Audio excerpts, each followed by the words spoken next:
This is Dr. Ratnamiri, Associate Professor in Economics, Head of the Department of Social Sciences, convener of today's Nation webinar on gender equality in the new millennium and new initiatives. Respected Dr. Sister Monica De Mello, Principal and Chairperson of today's webinar, our dynamic, enthusiastic resource persons, Professor C.S.N. Rajugaru, Acharya Nagarjuna University, Guntur, Andhra Pradesh, Dr. Bhavani Akkapeddi, Financial Inclusion and Social Change Enthusiast, Associate Professor, Loyola Academy, Secunderabad, Telangana, Professor N. Manimekhalai, Chair, Social Sciences Director, and Head, Department of Women's Studies, Bharati Dasan University, Tiruchirappalli, Tamil Nadu, Dr. K. Madhubabu, Associate Professor and Head of the Department of Economics, ANU, Guntur, Andhra Pradesh. Academicians, intellectuals, faculty fraternity of various prestigious colleges, dear faculty friends of host college, and my dear students community, a fine morning to one and all. And let me extend a warm welcome to all of you to this Nation webinar. I'm greatly pleased to have all of you here online to take part in this national webinar. I'm proud and honored to say a few lines about our college, Ch.S.D.St.Theresa's College for Women, Autonomous Eluru. Ch.S.D.St.Theresa's College was founded in 1953 by the college granted autonomy in 1987, and college was assessed by the NAC 4 times A and A plus in 2017 with a 3.56 by 4 CGPA.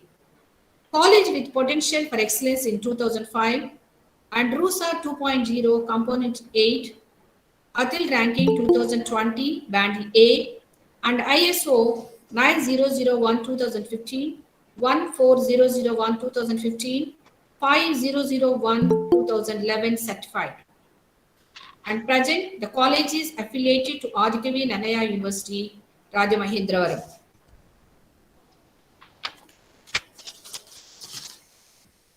Before we start our webinar, let us invoke God's blessings upon us for the success of today's Nation webinar. I invite Sandhya and group to lead us into prayer.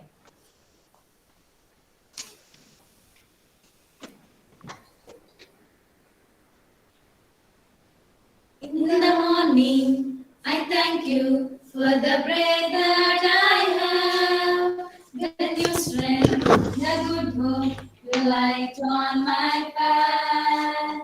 In the morning, I thank you for the life that I have, the blessing, the family, the roof on my head. In the morning, I thank you for everything that I have.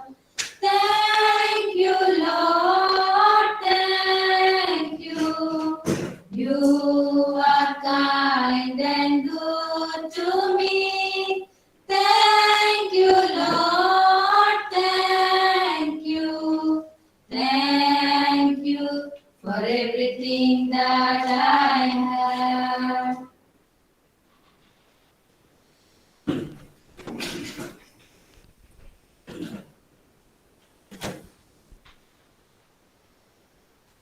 A reading taken from the book of Psalms, chapter 23, verses 1 to 6. The Lord is my shepherd, I shall not want. He makes me lie down in green pastures. He leads me beside still waters. He restores my soul. He leads me in the right path for his name's sake. Even though I walk through the darkest valley, I fear no evil, for you are with me. Your root and your staff, they comfort me. Your presence you prepare a table before me in the presence of my enemies. You anointed my head with oil. My cup overflows. Surely goodness and mercy shall follow me all the days of my life, and I shall dwell in the house of the Lord my whole life long. This is the word of the Lord. Thanks be to God.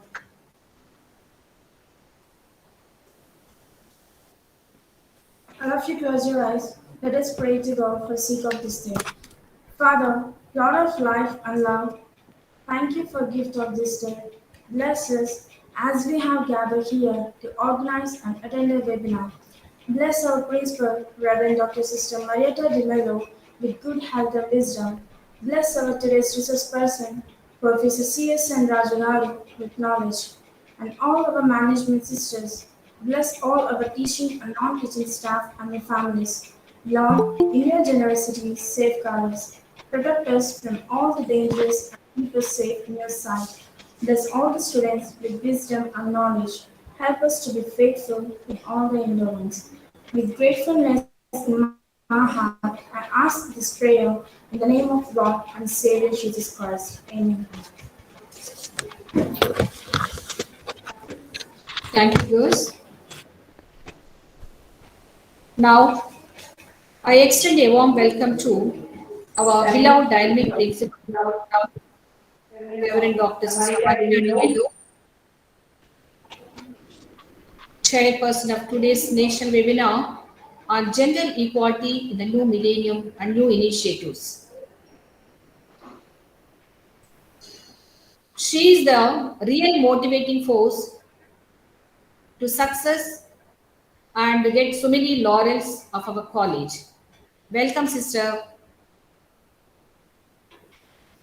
On behalf of our college, I extend a hearty welcome to Professor C.S. and Raju Garu, an eminent speaker, a great, excellent academician, former vice principal, university colleges, dean, UGC member, head of the Department of Economics, Acharya Nagarjuna University, presently working in Ethiopian Civil Services University.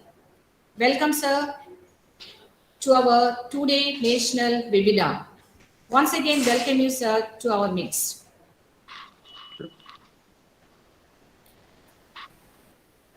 Gender equality is not only a fundamental human right, but a necessary foundation for a peaceful, prosperous, and sustainable world. Women everywhere must have equal rights and opportunity and be able to live free of violence and discrimination. Women's equality and their empowerment is one of the 17 Sustainable Development Goals and among Millennium Development Goals. It means to achieve elimination of gender disparity in primary and secondary education by 2005 and at all levels of education by 2015. These Millennium Development Goals are set by the 189 United Nations member countries in September 2000. Without gender equality, we cannot achieve sustainable development. There is progress over the last decades, like more girls at school, fewer girls forced into child marriages, more women in parliament, and other positions of leadership. Gender discrimination starts at home in childhood, continues through them of their childhood, and limit their opportunities at home and in the society. And the discrimination is dominant in poor families. In all areas, fewer children at school, more child abuse, early pregnancy, sexual violence, and sex trafficking. In agreement with the Millennium Development Goals document, signed all governments across the globe are initiating measures to alleviate or eradicate discrimination against women. Our Prime Minister, Mr. Modi, said, "We cannot achieve success if 50% of our population being women are locked at home." So, he took a major step forward to nurture women entrepreneurship through financial support and skill training. I see great hope in this initiative and I appeal to all women to take bold steps and to take advantage and exploit this scheme to become entrepreneurs. I always believe financial independence to women brings equal status with men in many areas. Our government initiative will focus on women-led development rather than women development. And women participants become critical in the growth of the nation in the major global economic power. Of course, the women are placing their trust in the dynamic leadership of the Prime Minister. The Prime Minister's statement takes significance as he says, the progress of humanity is incomplete without the empowerment of women. As much as I know, the government has started major initiatives for reducing gender gap in social, economic, and political scenario. Just I will mention few programs like Mahila e-Health, One-Stop Center Scheme, Working Women's Hostels, Beti Bachao Beti Padao, Swadhar Group, Step Support to Training and Empower Program for Women, and Nari Shakti programs. Through the implementation of these growth schemes, I believe women in India will further their journey into better future, walk equally with men in all walks of life. I appeal to all women to take positive stride and strive for excellence, not just equal to man, but override them. Now, I request Dr. M. Esther Kalyani, reader in history, to introduce our today's resource person, Professor C.S.N. Raju Garu, to the gathering. Miss, please.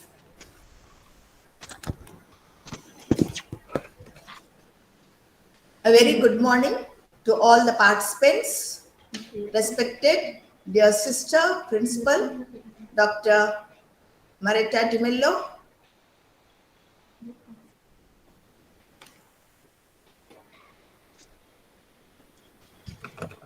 and to all dear participants, it is my privilege to introduce Professor Dr. C.S.N. Raju Garu. Dr. Raju Garu has done his master's degree in economics with the specialization industrial and labor economics. He did his PhD in commercial banking. Mr. Raju Garu has worked as a lecturer from 1975 to 2010 as a reader and professor in Acharya Nagarjuna University. He was a guest professor in the Department of Commerce and Management from 2012 to 2014. Dr. Raju was an executive council member of Krishna University. He is currently teaching foreign studies in macroeconomics and international business. Mr. Raju has acted as the Dean of Social Sciences, head of the Department of Economics, and as research coordinator and vice principal of the university colleges. Mr. Raju has guided 5 research students for PhD and 15 MPhil students to gain their MPhil degrees. He wrote 3 books and published 25 articles in both national and international journals and also conferences. Mr. Raju also worked in Andhra University, Acharya Nagarjuna University, Addis Ababa University in Ethiopian Civil Services University. Thank you very much, sir, for gracing our occasion. I also thank the management and the department members for giving me this opportunity to introduce a great personality like Mr. Rajkar. Thank you very much, sir.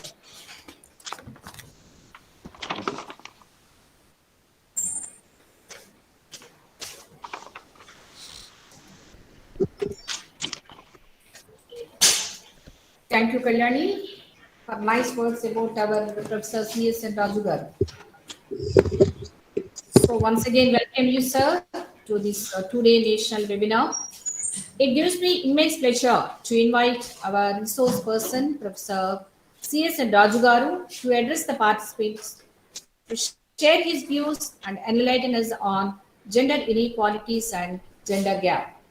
Sir, please, over to sir.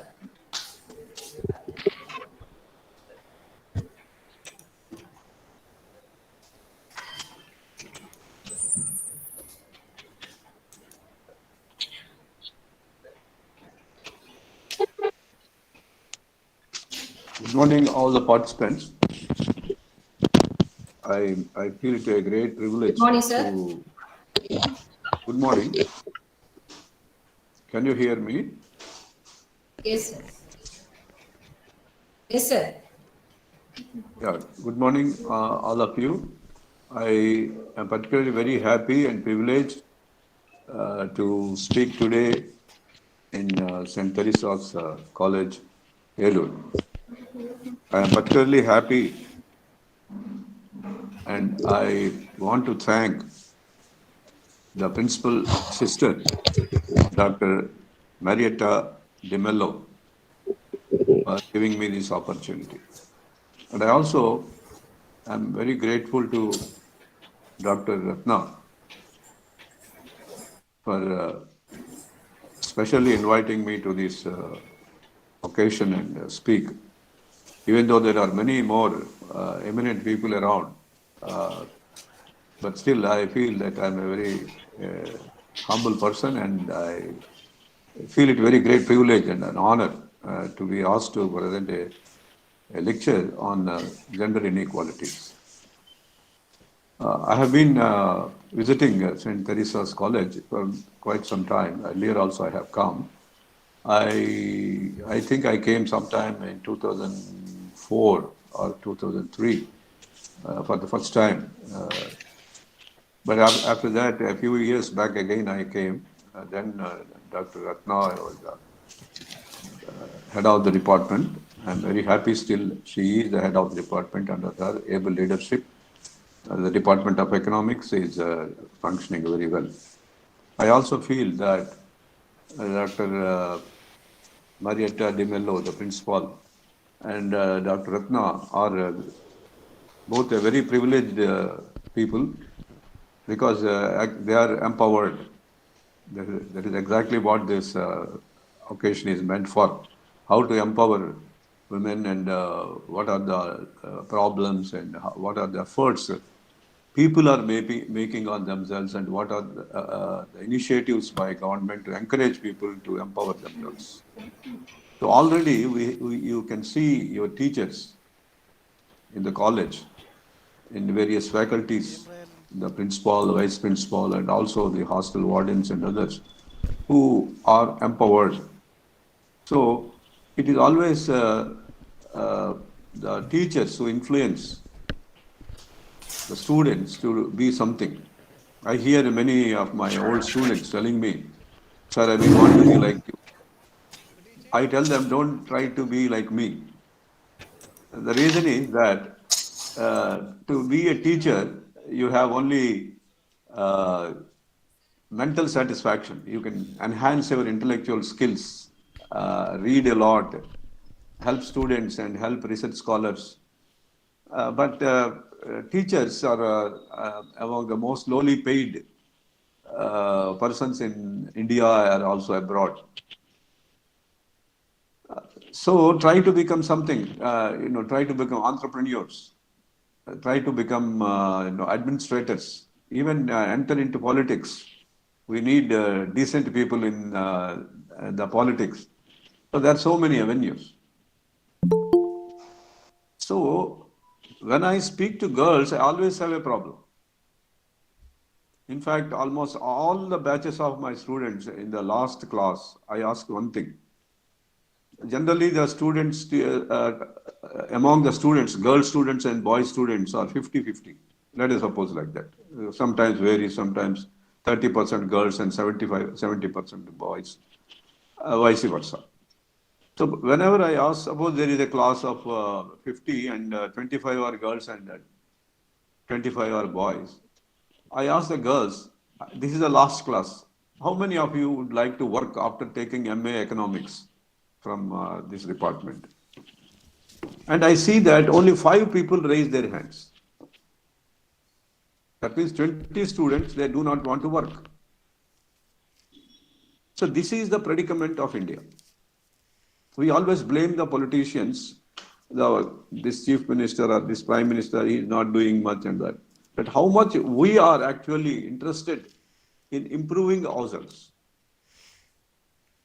And many students, girl students, they say that other 20 students, I say, what do you want to do? 5 students want to say that they want to work.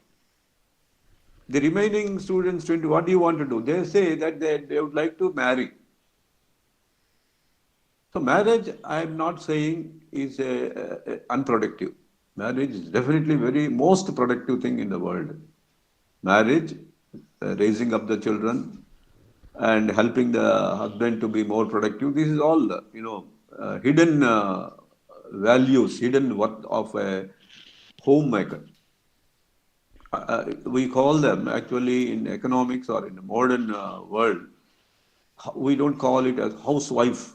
Housewife is not accepted among feminists. Probably who a feminist is. A feminist wants herself to be called a homemaker, a person who is not working but would like to stay at home and help improvement of the household. If household is improved, household income will increase, household productivity will increase, children will be more enlightened, and they will their habits, their behavior is monitored, and they can become better. Like how you nurture a plant to go strong, a homemaker makes the children to become strong. So it's a very, very important thing. And today, most of the economists don't accept the fact that a homemaker is not employed. Yes, they are employed. In fact, in many Western countries, they are introducing what is called as payment of salaries to everyone. Everyone, whether they are at home or they are at work, universal basic income, that is what it is called, universal basic income. Sooner than later, in India also, they are going to introduce universal basic income. Already a number of politicians are arguing about it, that we should pay universal basic. Universal basic income is the level of income which is dependent upon the existing per capita income, and equal amount should be paid for those who are not employed. It is again not unemployment wages. It is universal basic income. Every individual is a factor of production, one of the factors of production. And he has to, whether he is working or not. If he is not working, it is a mistake of the system, and therefore we have to give him something to sustain. So in that sense, all homemakers, women at home, are also productive. Having said that, let us go into the main aspect, that is gender inequalities and gender gap. Today, this is my topic. Actually, the main topic of our seminar is gender gap and initiatives by the government. What are the initiatives taken by? So, in this study, I will try to explain to you why there is this inequality, why there is a gap, what is the difference between gender inequality and gender gap, and what are the initiatives that the government of India has started to reduce both inequalities and reduce the gap. To understand this, we have to see the main role of a government. There are three important functions of any government. One is called as allocation function. The second one is called as distribution function. The third one is called as stabilization function.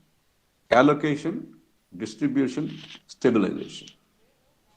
By allocation, we mean if resources are not properly allocated, we call it as malallocation of resources or inadequate allocation of resources or improper allocation of resources.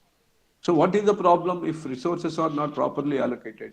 Let us look at the amount of water that is going into the Bay of Bengal, Krishna River water or Godavari water going into the river. They say that, some people say that only 10% of the water of Godavari river is actually utilized and 90% goes into the sea. So 90% of water resource is not utilized. That is mal allocation, improper use of resources. If you and therefore Polavaram project and so many Nagansar project on Krishna River, Srisaila project, they are all built 50 to 60 years back. The recent being Polavaram. Nagansar and Srisaila projects are built some 50 years back to facilitate the maximum use of Krishna River waters. Now Polavaram project is started to see that it is properly utilized. In the same way, we have different factors of production: land, labor, capital, and organization. Right? Labor. It's a very crude way of describing factors of production. The word labor. Today, in economic nomenclature, the word labor is is replaced by human resource. Human resource. They don't call it as labor. Because all human beings above the age of 15, that is people who are able-bodied people, are human resources. And in economics, we have this labor force and workforce. Probably you might have studied. Workforce are those who are ready to work. And those who are actually employed are labor force. Those who are actually employed in business or in factories or in colleges and schools as in different capacities in banks and financial institutions, they are all called as labor force, who are actually working. Workforce is those who are that comprise of those who are employed and those who are not employed also. Suppose a country is employing 50% of its workforce, that means 50% is unemployed. It is not their fault. If all of you pass through your degrees from St.Theresa's college and say 50% of you get jobs and 50% of you do not get jobs, I'm not talking about involuntary unemployment. As I said again in the very beginning of my class, only 5 out of 25 students want to work. That means 20 students are voluntarily unemployed. These 5, they want to work. 25 don't want to work. That voluntarily they don't want to work. స్వచ్ఛందంగా పని చేయటానికి వాళ్ళకి ఇష్టం లేదు. వాళ్ళు ఇంట్లోనే ఉండాలనుకుంటున్నారు. 5 మాత్రం పని చేస్తూ ఉన్నారు. So that is voluntary unemployment. But voluntary unemployment, again, how many will get jobs? There is a competition with boys you have to face after going out of the college, right?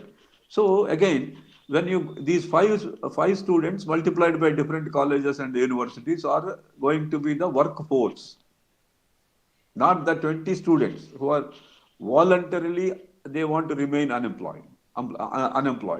In macroeconomics, you come across what is called as natural rate of unemployment. Remember, in macroeconomics, your teachers might have told you about natural rate of unemployment. Natural rate of unemployment is the level of unemployment where people are voluntarily not willing to work. So you should know. So Phillips curve is not downward sloping but vertical.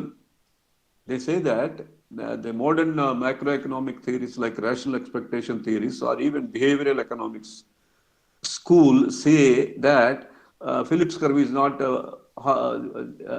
downward sloping. It is vertical.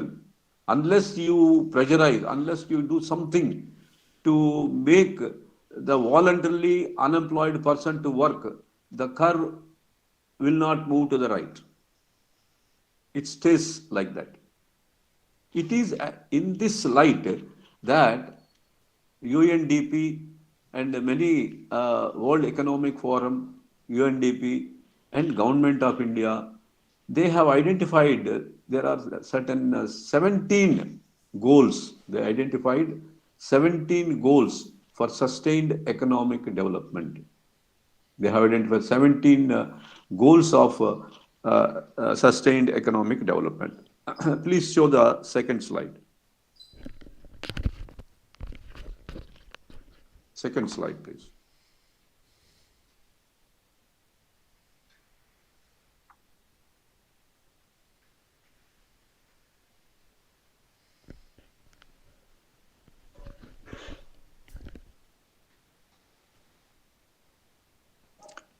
They're looking quite small. I hope in your cell phones probably you can maximize them and see. There are 17 goals for sustained economic development. The problem is, as I initially started, the allocation is the main problem. The allocation involves making proper use of resources. Human resource is one such resource. In the human resource, use of female human resource is very, very important. Look at the per capita income of India. I hope some of you know. It is about 1.35 lakh is the per capita income. That means total GNP divided by population, you get 1.35 lakh. On an average, an Indian gets per annum 1.35 lakh rupees. Average. Some of them like Ambani may be earning something like $1 billion. $1 billion is something 80 billion rupees. $1 billion means 80 billion rupees. But an average home worker, a municipal worker, may be earning something like 10,000 rupees. So if you average out all the incomes of different people in the society, it works out to 1.35 lakh. Suppose remember, keep note of 1.35 lakh. Suppose that 10 crore people, 10 crore women are preferring to be homemakers, voluntarily or involuntarily. Involuntarily, many girls become homemakers. You know why? Because they don't get jobs. They want to work, but they are not able to get job. So they want to, the next best, get married and stay at home and become a homemaker. So if suppose 10 crore women workers are involuntarily unemployed, then 10 crore multiplied by 1.35 lakh, that is the amount of loss to the economy. Understand? 10 crore people are if unemployed and per capita income, suppose they have the capacity to earn say 1 lakh rupees per annum. So 10 crore multiplied by 1 lakh is the amount of loss to the economy. So a government, if Mr. Modi is saying that 50% of the population do not work, that is a loss to the economy, that is the logic behind his statement. We have to see it in a macroeconomic sense where women, whether voluntarily or involuntarily, should not remain unemployed. If women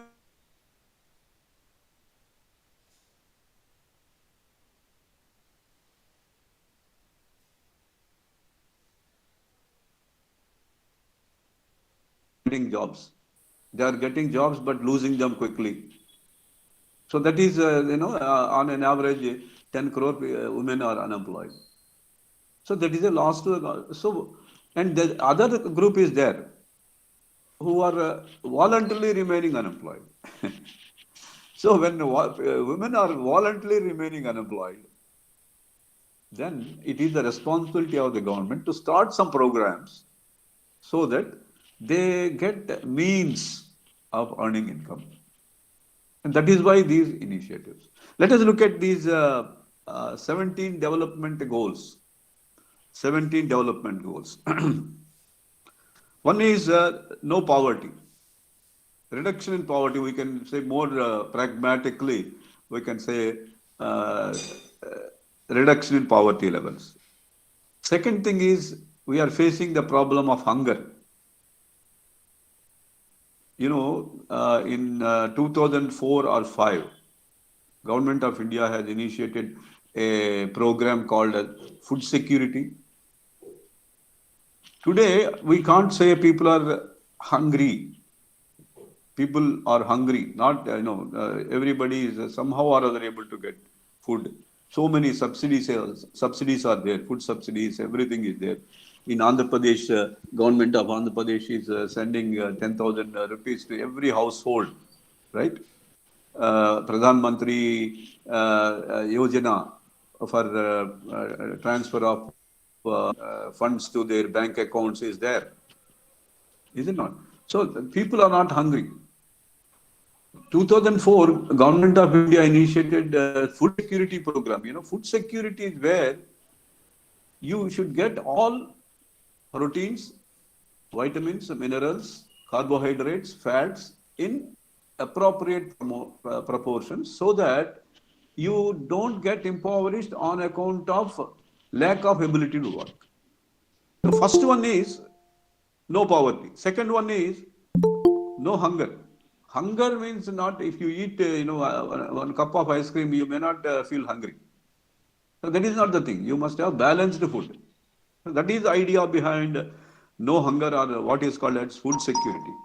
Third goal is good health and well-being. We all need good health. If there is a difference between lifespan and health span. Lifespan and health span. If food is provided, subsidies are given, we get good food and we get good food, we will be all right. But in a period of say per capita, today life expectancy in India is something like 70 years, right? In 70 years, how long are you actually healthy? How long are you suffering from sickness? Some asthma, diabetes, hypertension, cancer, so many diseases are there. Or even recently COVID, right? This is called as morbidity. Morbidity. How long people are morbid? So if you deduct, say for example, in your whole lifetime, you are some 5 years sick on account of some health or other, are unable to work, right? If I am right, in every organization, 15 days sick leave is given. Am I right? 15 days sick leave is given per year. Out of 365 days, 15 days is sick. Almost 4 to 5% of an year, you can go on sick leave. That is morbidity. Not all people apply for sick leave. For example, I never applied for any sick leave in my career in a year. So that is called as morbidity. It will cause a lot of effect on economy. If suppose 15 days every employee takes leave from their work and don't attend to their work, that much is a loss of. So good health and well-being is given a top priority by United Nations. And then the fourth one is quality education. This quality education is, again, the kind of education that gives you a job. I often find students, particularly girl students, when I find them on the road or somewhere in a function, and if they are not working, they say that the MA economics we studied is of no use at all. It has not helped us at all, they will say. And management students generally don't say that. See, if you are providing courses in the colleges and universities which do not give you a livelihood, then that education is not good. So that is what is important. And now comes gender equality.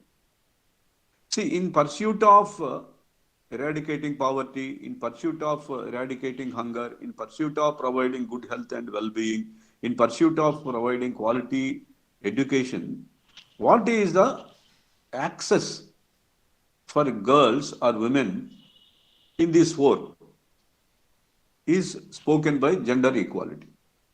We will come back to that and now go to clean water and sanitation. Clean water and sanitation are very, very important, especially for women. It is directly connected with the fifth development goal called as gender equality. In when I go to when I was working, I worked in the university as a professor up to 2010. About 12 years back, I was working, and we are asked to go to visit colleges for sanctioning no affiliation or for granting new affiliation. First and foremost, we have to see is how are the bathroom facilities? How are the bathroom facilities for girls? Right. So these are the very, very important. They are directly connected with the health of the girls. Good clean water and sanitation. And only recently we see in the colleges, I found that they are providing mineral water, or they have installed plants that provide them mineral water or filtered water. So again, why it is important is because not only at the place of work that you should provide them very healthy, clean toilet facilities and clean drinking water. Even in educational institutions, they are very important. Look at the plight of the village schools. Look at the plight of village schools where the teacher will have a blackboard under a tree and the students are made to sit in the floor. How unhygienic it is. So, all the five now, center is gender equality. They have connection with gender equality. And then affordable and clean energy is another development goal. Affordable and clean energy is a requirement for everyone. Power cuts and quality of power, they are different. Providing power is one thing, 24 hours in days. Providing quality power, that is where there are no current fluctuations, and that computers and cell phones, they get spoiled. All our electrical equipment in the house, they get spoiled. TVs get spoiled. So we must have affordable and clean energy for homes. And decent work and economic growth are also important. I need not emphasize on how it is important. Decent work and economic growth. Like, when a person is allocated a job, he should be given an opportunity to excel in the job. When you go to work, you see how new ways are incorporated in many organizations where work environment is easy. Before COVID came, work from home is a program initiated in many Western countries and also software industries in India. The reason is through working from home will help them to have a better environment. You may provide a very good air-conditioned environment at workplace or in the school or college, but going from home to the workplace or study place is where all ill health comes.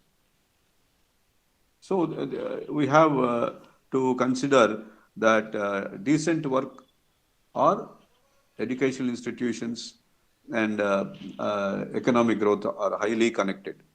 If workplaces or educational places are clean, it will have an impact on the productivity of the worker, and the higher productivity of the worker will lead to increase in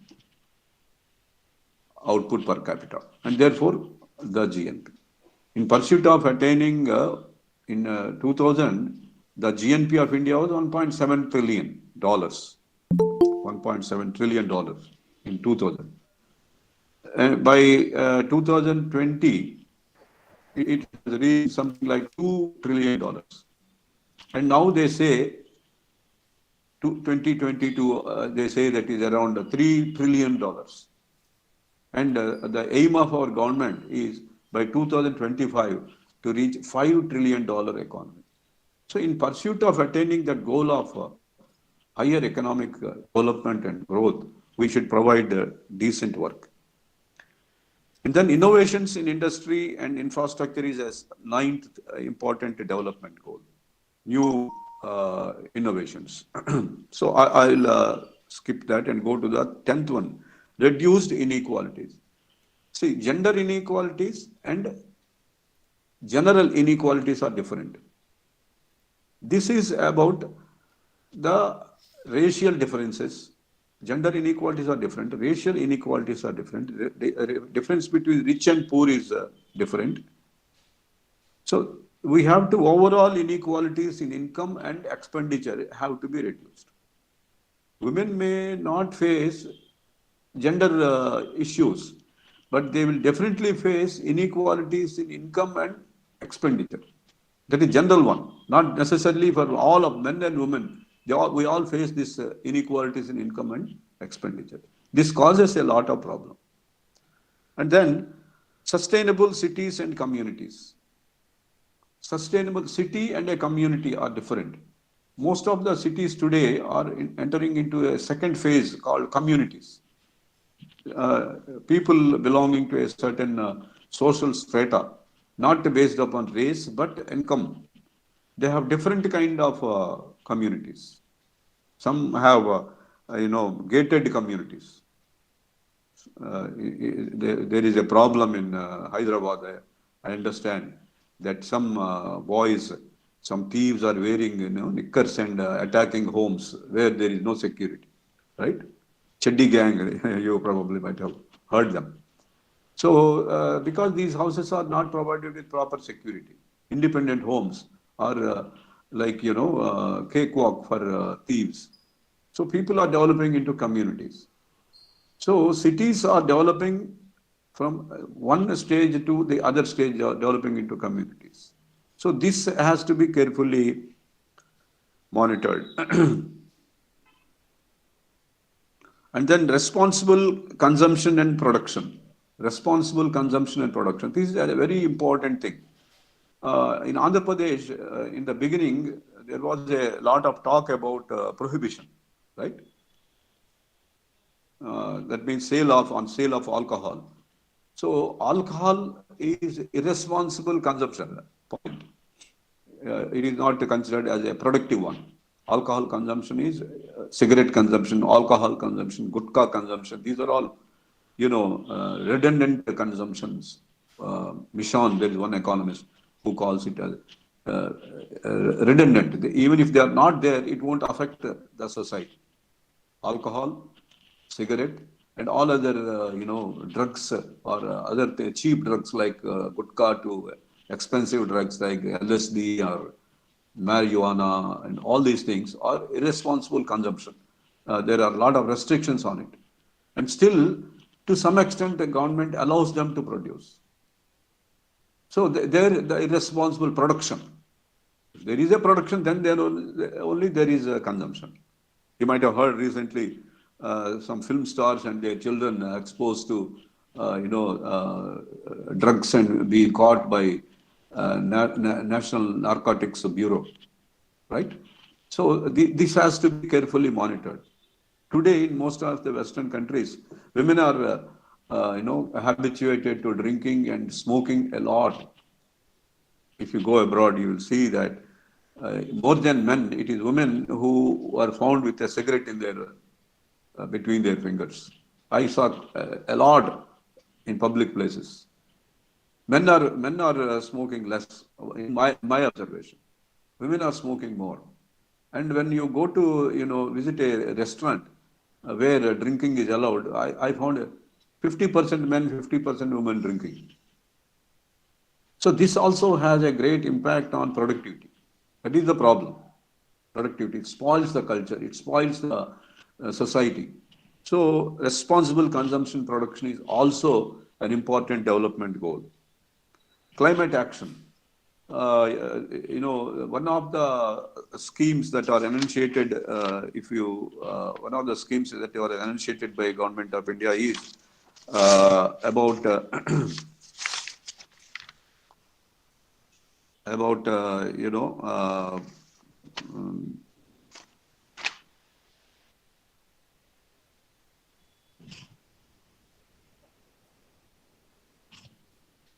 they have provided. There is one scheme where people are provided with LPG cylinders. 50 million households are provided with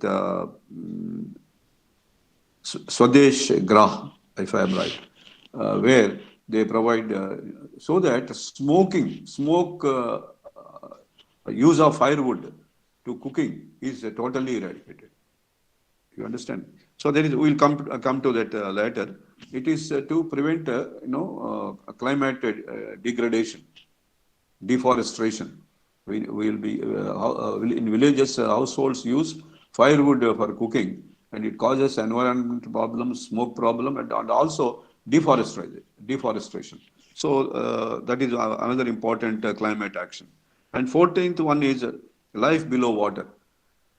Life below water, how our seas, our rivers, canals, even underground water is polluted, is very important. That will affect economic growth, environment, and other things. Life on land. Swachh Bharat, for example, is a program which is initiated to protect and preserve life on land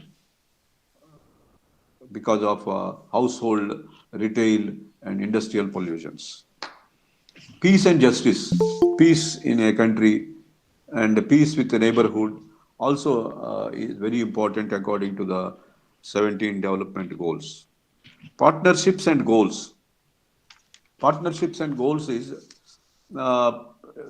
public-private partnership, private-private partnership, household government partnership.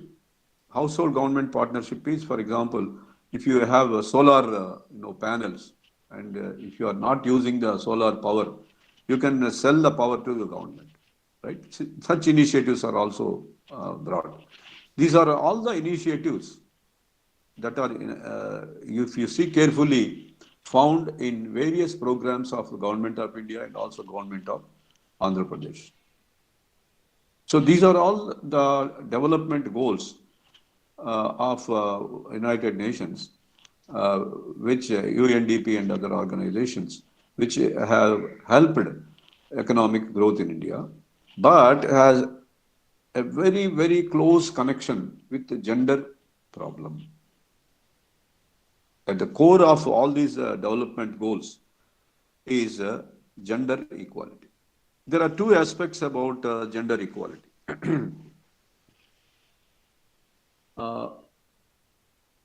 There are two things that we have to consider today. One is gender inequality and other is gender gap. What is the difference between gender inequality and gender gap? Gender inequality talks about inability of women for entitlement. If you look at the 17 development goals, and the core of the 17 development goals is gender equality. It says that there is gender inequality in any one of these. Like, start with the first one, no poverty. Between men and women, it is women which are impoverished. If you take, separate men and women, more women are poor compared to men. First and foremost is their ability to get a job, men's ability to get job. And second thing is men's ability to get higher salary. Whereas women's, first of all, ability to get will be very less. Their ability to get job. And secondly, they work for very low amount. There is discrimination in wages. You must have heard about Serena Williams, a famous American tennis player. She was all the time arguing about payment of equal remuneration for men and women in international tennis. Men say that in a Grand Prix, men say that they have to pay 5 sets to win a match. Women play only 3 sets to win a match. Therefore, men say that women should be paid less. We work harder. Therefore, we are paid more. Women say, you work less, you will play only 3 sets. And therefore, if you are given less salary, there is no problem. But the crux of the problem, according to feminists, is that money or salary, if you apply the yardstick for everything, needs are very important. Actually, who need more money to take care of themselves, if you carefully observe, for health and hygiene, for fashion and everything, it is women who require more, whose expenditure is more compared to men. Men's expenditure on maintenance is relatively less. Women's expenditure on maintenance is very, very high. I don't want to go into those personal things, but you can yourself understand. So consumption patterns, if you look at both income and consumption, income is less, consumption is more for women. Men, income is more, consumption is less. Only with regard to one point. I'm not saying the whole family, but one point, maintenance. Therefore, women are more poorer than men. About hunger also, more women go hungry than men for lack of food, in particularly if you go to villages. If you look at ability to buy health and well-being, men have greater ability to buy health and well-being. Unfortunately, the money that they can use to be healthy and have greater well-being, they spoil by drinking and doing bad things. If the same money is given to women, the argument is that they can be better off. Therefore, it is a question of inequality, is a question of entitlement. In the measurement of gender inequality index, the parameters are socially valued goods and services, and then opportunities, and then resources, and then rewards. These are the 4 parameters in estimating gender inequality index.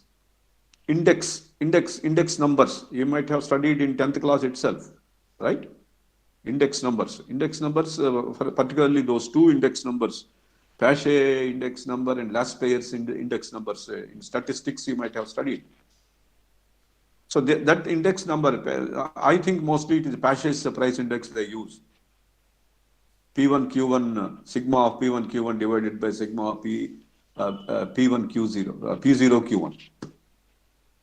So that index is used with these 4 parameters: socially valued, availability of socially valued goods and services. What is entitlement for women? That is one measure of gender inequality. Socially valued goods and services. What are the social goods? Social goods and private goods. You might have studied in public finance. Social goods and private. Social goods are education, hospitals, roads and bridges, power units. These are all social goods. In this, among the social goods that are generated by government, either privately or publicly, when during 80s and 90s, all public goods or social goods should be provided by government. That is argument. And modern, there is a paradigm shift now.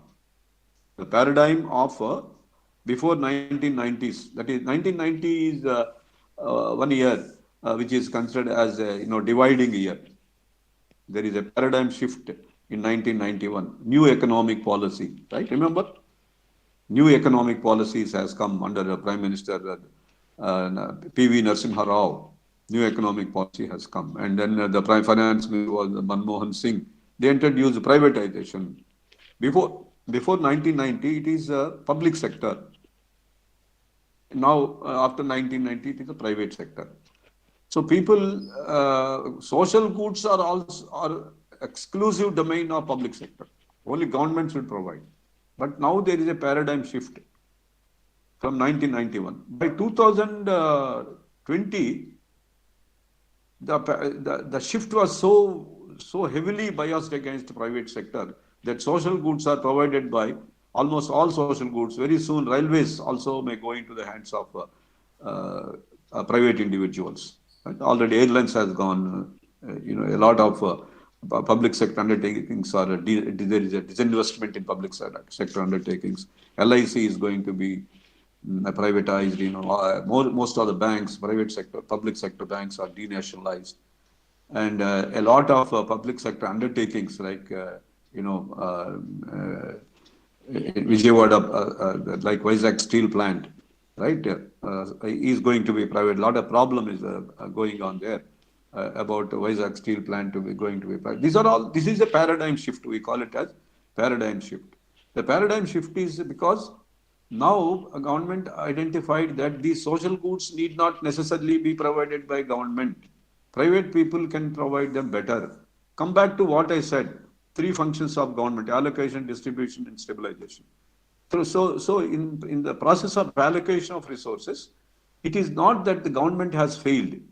Many people say that government has failed, but I don't say government has actually failed. It is a paradigm shift. It is a natural process in which government acted like a mother. So see, there are two types of culture: monkey culture and cat culture. Monkey culture is making the child to hang on to mother for a long time. Cat culture is cat after some time leaves the child to be on its own. So we have up to 1990, that means 1947 we got independence, and 1990, around 43 years. Government has nurtured, helped us like mothers. But after 1990, we have to develop on our own. That's what I am ultimately going to say. Women have to develop on their own. They must show initiative. How long government can give this program, this scheme, and that scheme? And you know that the first scheme was a failure. Show me that the first scheme.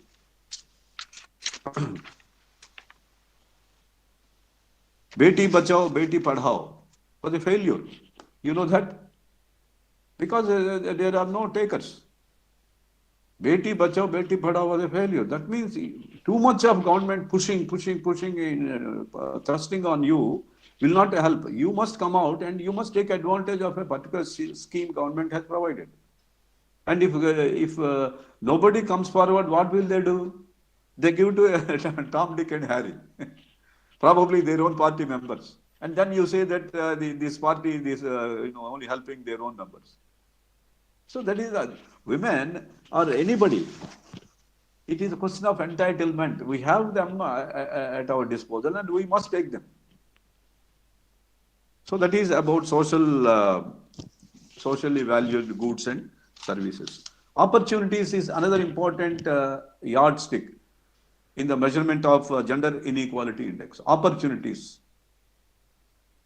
Many positions are, advertisements come in the papers. There are two things about women not able to take the opportunities. In the beginning, I told you that there are two types of people. One is voluntarily unemployed, and the other is involuntarily unemployed. A lot of women, they don't want to work. As I said in my class, out of 25, 5 want to work and 20 do not want to work. So that is voluntary unemployment. So they are not willing to come forward. They are taking the opportunity. The other 5, they are trying to take the opportunity, but less equipped. They are less equipped. Education is one of the important issues with regard to development goals, 17 development goals. Education is one of them. Education of women is more important. Beti Padhao, Beti Bachao. Unless you educate a woman, you cannot save them. That is the theme behind Beti Padhao, Beti Bachao. Unless you They are, the mortality rate is very high among female mortality rate is very high. The reason is they don't even know how to save themselves. So people don't take opportunities, and then if opportunities are provided, not they are not well equipped. What kind of education you are seeking? You say that only BTech will help you. No, no, no, no. Only medicine will help you. No, it won't. Even with a BA in history, economics, and politics, you can develop on your own. Not necessarily as a BEd teacher. After doing a BA, immediately students will apply for a BEd. They want to become teachers. There are many opportunities. I don't remember the name. There is one lady in Vijayawada. When I came to work in Vijayawada for some time because my wife got a job in one of the colleges in Vijayawada, I had to move from Guntur to Vijayawada. I stayed in Vijayawada for 10 years. And there is one lady who used to sell Bobbatlu in somewhere near Siddhartha College, in a house. Very soon she established a business and called it, you know what, Swagruha. I think you know the story of that lady in Vijayawada. Swagruha. See, nobody gave her any incentive. She has not entered into one of these different prime minister's programs, never. She spent her own money, her own knowledge about making Bobbatlu. Bobbatlu is something which we used to think can be made only at home. Bobbatlu is something my mother makes only at home. It cannot be made outside. You can buy garelu or you can buy ariselu and ladlu, badusha, Mysore pak from outside sweet shop, but not until then. I tell you, until then, 1984 or 85, no way you can get Bobbatlu in a sweet shop. But she made Bobbatlu, and now she is, how she has developed. So that is the way opportunities won't come and knock you and force you into them. You have to enter into the fray, even without education or with basic education, intermediate education. Women can emancipate themselves. So opportunity is one that you can see. You see, there is a very famous article by Gestalt article that we see and that we cannot see. It was written in 1850. Gestalt. He is an Austrian economist who wrote this article, that we see, that we cannot see. That became the foundation stone or cornerstone for development of what is called as opportunity cost and the broken window fallacy. Your teachers probably will be knowing that broken window fallacy and opportunity cost. Opportunity cost students might have seen. A good person, a person with rational thinking can see what into future. That we can see, that we cannot see. Ordinary people see only today. A rational person can see tomorrow. That is what opportunity here implies. A very important yardstick for measurement of gender inequality. And then resources. Third important yardstick in gender inequality index is what are the resources. Then we have our own resource. First and foremost, a girl student should realize she has her own resource. She should take advantage of her background, whatever background it is. You may be a weaker section person, you are maybe a stronger section person, you may be short or you may be too tall, you may not be very athletic, or you may be athletic and therefore you are not getting any other jobs. A lot of students excel in running and games. But once they enter into college, they forget about all these things. They forget about their capabilities in running faster or playing a basketball better or playing a shuttle better. They stop these games. And also colleges don't provide them this infrastructure to enhance their skills. But in colleges like St.Theresa, there are playgrounds and everything. Where how many of you are actually taking advantage of the resources that are available to you? Why do you think about only your father's income, taking money from your father and going to a gymnasium and learn Pilates and other things? Your college, how you are using them? So resources or availability of resources and the realization of resources is a very important yardstick in measurement of the gender inequality index. And then rewards. See, about the gender inequality, it deals with entitlement. Entitlement is possession. Those you have right away in your system, in your family, your father's income, your mother's income, your genetic, your genes. These are your own resources, your own making. And then what society offers you, go out and take advantage of them, not to spoil yourself, but to improve yourself. So that is why they all come under rewards. Some of you, I found that when I sent my daughter to school, I found that everybody in the school is given a prize in the school day function.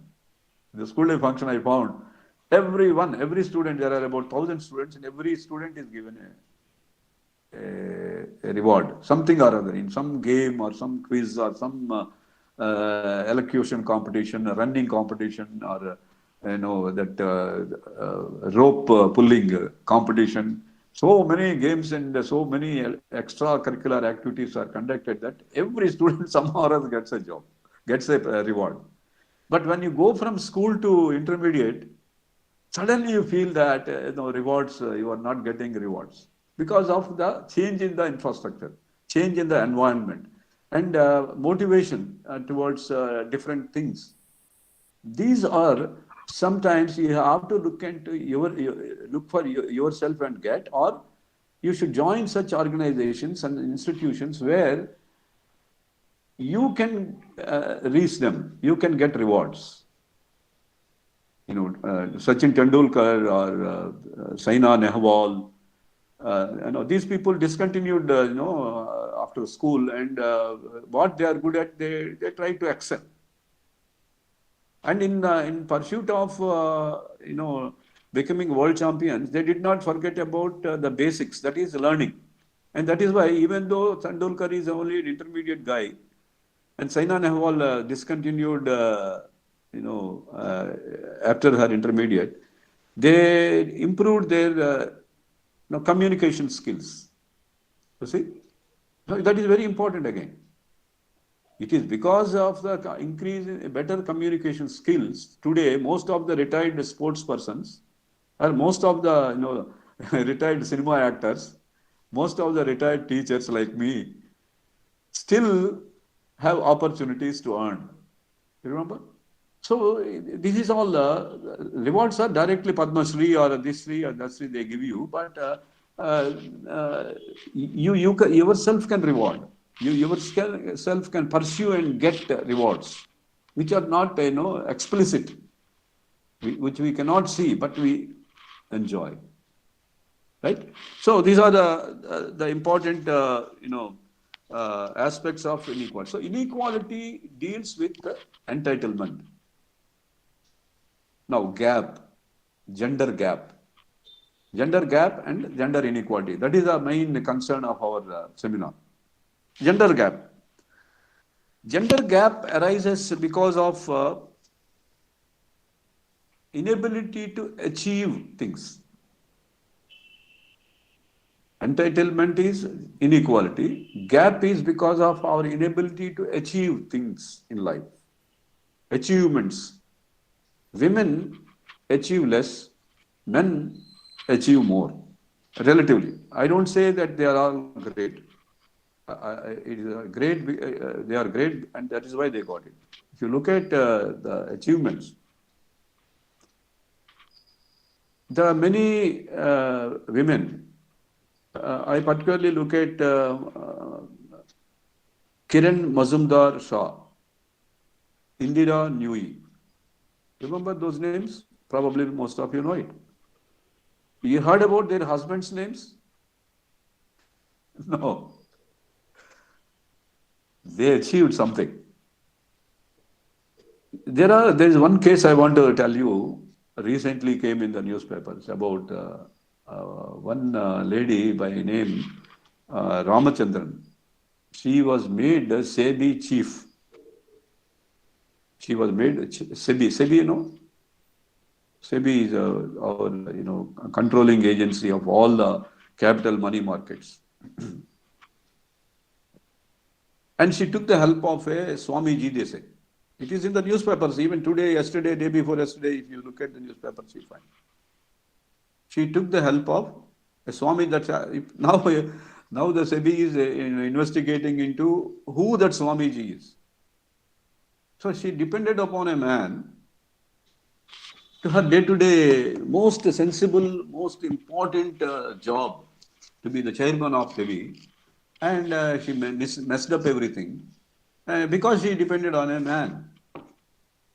And she didn't, she forgot that she has her own skills. She has achieved something to become that. So there are different notations and yardsticks used to measure gender gap index. What are they? Social, political, cultural, intellectual, and economic aspects. How the system, how the society provides these things, and how women are deprived of becoming socially important, politically important, and culturally backward, intellectually less efficient, and economically poor compared to men. So if more men are socially having higher status, there are some men, even my father, never allowed my mother to come out. If anybody comes, no, she has to go inside, and door is closed, finished. So socially, only in marriages and others, they will see my mother. Otherwise, she is not seen anywhere outside. She is kept aside. So, women by and large are kept away from attaining social prominence, importance. Only those women whose family or whose husbands or whose brothers cooperate and enable them to come out and become socially prominent. That is how we have great people like Sarojini Naidu, one of the foremost, and Annie Besant, Sarojini Naidu, and then all other modern women. You heard about Geeta Gopinath. Geeta Gopinath is a chief economic advisor for World Bank. So they came out. Their families, they did not hit them. Their women are meant for only marriage and bringing up children. There is a paradigm shift from that to a modern women.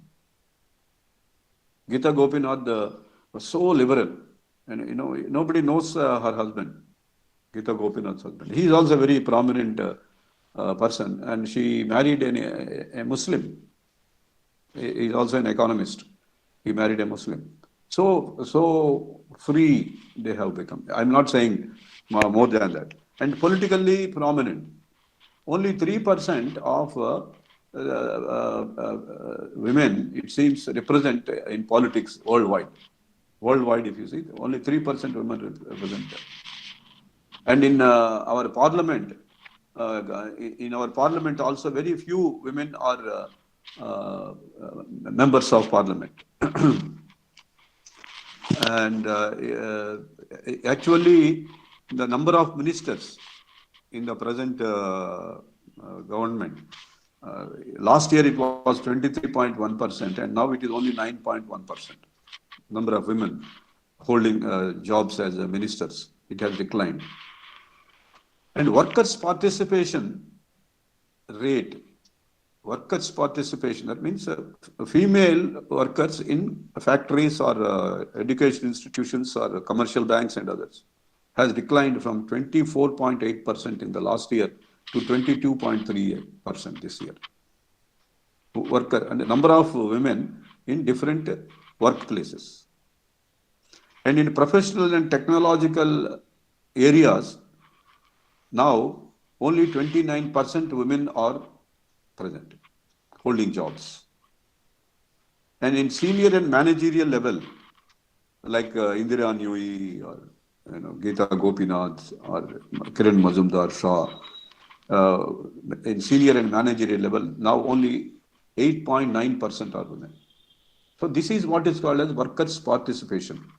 Workers' participation, more or less the same story, even in anywhere. In our university, I come from Acharya Nagarjuna University. It was started in 1976, and in by 26 it will be 50 years. Not a single vice chancellor or a woman.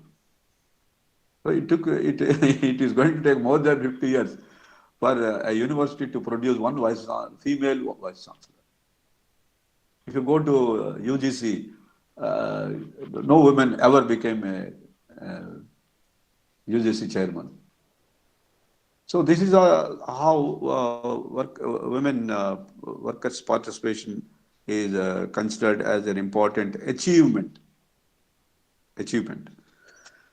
So in culture and education, science and technology, as I have just recited, how they are involved, it is less. Among the intellectuals are those who, philosophical areas, writing the books and other things. You are all girls, right? Some of you might have read Chetan Bhagat, right? Some of you might have read Chetan Bhagat's books. But how many of you read writers of a book of Kamala Das? I don't think anybody. Right now, there is no prominent writer whose books are, very widely read in India. No, I don't think. Kamala Das probably is one revolutionary writer. That is the end of it. People read mostly from Chetan Bhagat, and most of these films, like Two Idiots, are made into films.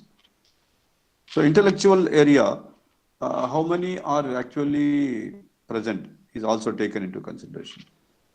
And in economic front, how many women entrepreneurs we can see.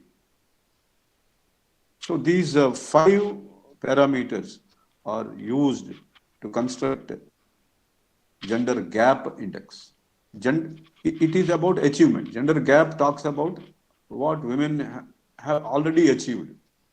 What is the ratio of men to women in society, in politics, in cultural activities, among the intellectual activity, and in the business, entrepreneurship, and economics.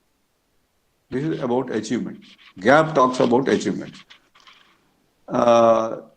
Inequalities talk about entitlement, how much they possessed. They talk about, demography. They talk one negative aspect, that is female-headed houses.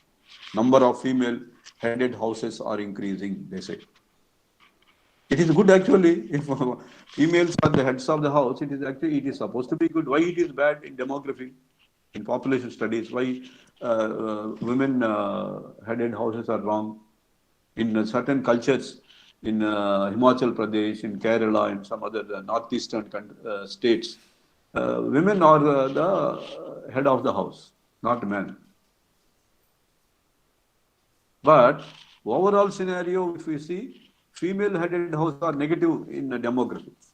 You know why? Because either women are abandoned, left by husbands, or become widows, or don't get married and be with the parents for lifelong.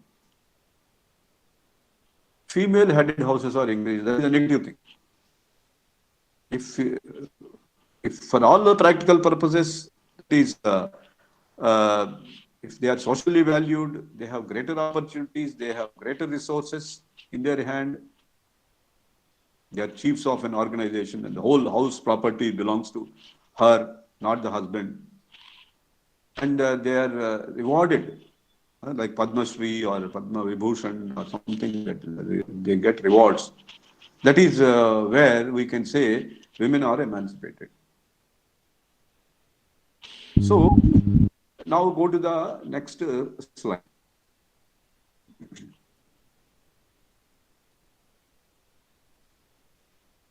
Go to the gender inequality slide. Please go to the gender inequality, GGI. No, next one. Next one. GGI, the next one. Yeah. This is about GII, gender inequality. Just now I mentioned the important parameters taken into consideration. India is 132 out of 148 countries. So that means performance is very bad, very low. It is built by UNDP, United Nations Development Project. And gender gap index, the gap between men and women, is very high, and India ranks 101 out of 138 countries. This situation has not much improved. In fact, it has deteriorated. India is now, latest information is now, gender inequality index as well as gender gap index. It is now 140 out of 156 countries that UNDP or World Economic Forum has surveyed. It has further declined. There are two reasons for it. It is not as though our government, our society has not done anything, right? The gap between men and women was increased in other countries. The gap between men and women has decreased in other countries. Even Sri Lanka has a better gender gap, lesser gender gap. Bangladesh has a lesser gender gap than India. The reason is they did certain things because of which the gap has declined between men and women. But in India, it is status quo or the improvement is very marginal. That is why among 156 countries, we have become 140 from lowest 16, from lowest to 16. So above us, there are 131 countries which have better gender inequality index or gender gap index. And the third one is social infrastructure and gender index. This is Organization of Economic Cooperation and Development. There is one group, OECD countries we call them as. There, our position is 56 out of 86. OECD is different from United Nations members. Only those countries which are in OECD, Organization of Economic Cooperation and Development countries, are 86. Even today, I think it is the same. OECD number of countries are 86 only. But this is data for 2012. Both Gender Inequality Index, Gender Gap Index, and SGII is around 2012 or 13. And in with regard to Gender Inequality Index and Gender Gap Index, our position in the world has declined to 140. But in regard to social infrastructure and gender index, social institutions and gender index, more or less our position is the same even today. Now go to the third one, the above one. Slide, please.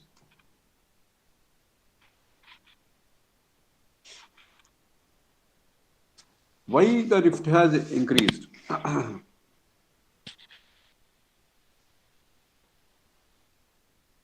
This report by World Economic Forum says that according to WEF Global Gender Gap Report of 2021, India has closed 62.5% of its gender gap. If suppose men are 100 for achievement for men, women has gone up to 62.5% only. Equally, they should be the same, 100, right? So there is a gap between men and women to the tune of 38 37.5. That is the first point. India's gender gap on economic participation and opportunities sub-index widened by 3%. I attribute it mostly to the structural changes that are taking place in India today, starting from 1916 demonetization.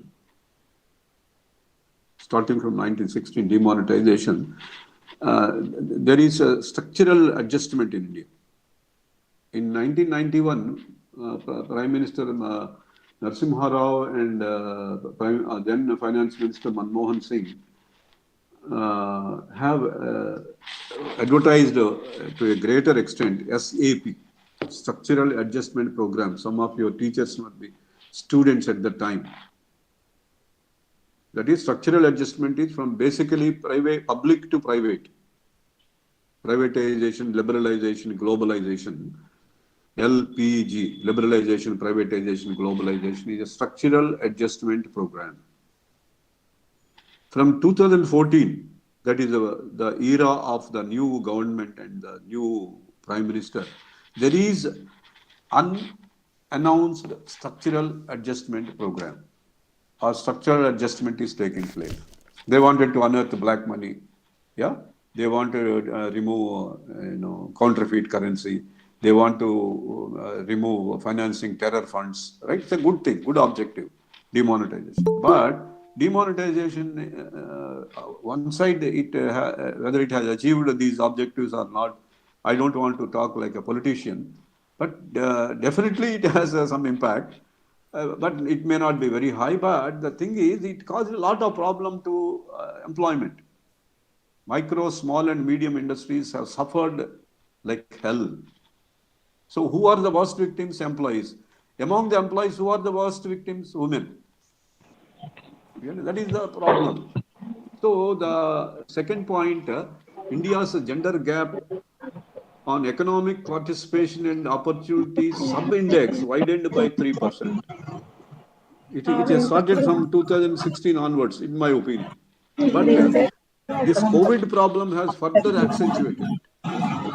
Present COVID problem in the last 2 years caused more unemployment, and if there is unemployment, women suffer more, directly as well as indirectly. Women are removed from jobs. First, women are removed from jobs.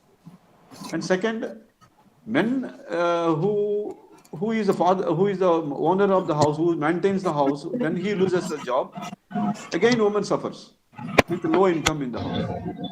So that is where this 3% has increased. So in India, why this 3% has increased is because of demonetization and also impractical and not properly implemented goods and services tax regime, right? And digitalization. You see, those people who are unable to, register even as a GST number, it's a highly digitalized thing, is it not? GST and all these things. Even if you want to now ride across, different places, you must have something like toll gate, right? FASTag you must have. FASTag, how many people can have FASTag? It is a highly digitalized affair, right? So it took a lot of time. These FASTag, finally 100% FASTag, by the time truck owners and car owners have, it takes more time. In the process, a lot of suffering will be there. In the process of digitalizing GST and all these things, it takes some time. It causes friction. It is a structural adjustment. The structural adjustment, if you minimize, economic development can quickly take place. But the structural adjustment is taking more time. It's taking more time. Still, people are not able to overcome the disadvantages of demonetization and a GST regime and all the digital currency, digital platforms, right? How many of you actually have Google Pay account or Paytm account? How do you really operate every day-to-day affair with your cell phone, or you still use cash? It is always a big question. It is again a study somebody has to take. Probably in your college, you can take a study of, how many actually use digital platforms for payments and other things. Do you still pay your college fee through cash in the cash counter, or you use your college has a Paytm number and that thing, and you pay through that? You are paying hospital bills and medical shop bills through digital or through cash. So these things take a lot of time. And then highest decline on political environment sub-index, where India registered 13.5% points. Political empowerment, yeah. It is achievement. It comes under gap. You remember I told these 5 things, political aspect. Second thing, that is, it's an achievement. How many MLAs are women? How many ministers are women? How many women actually are enlisted in APPSC Group 1, Group 2, Group 3 services? Yeah. If you look at, fourth class employees, like for example, such Bharat scheme, how many men or how many are women? Most of them are women. So such jobs are they meant for women? And that is why they are women in Yeluru or surrounding places.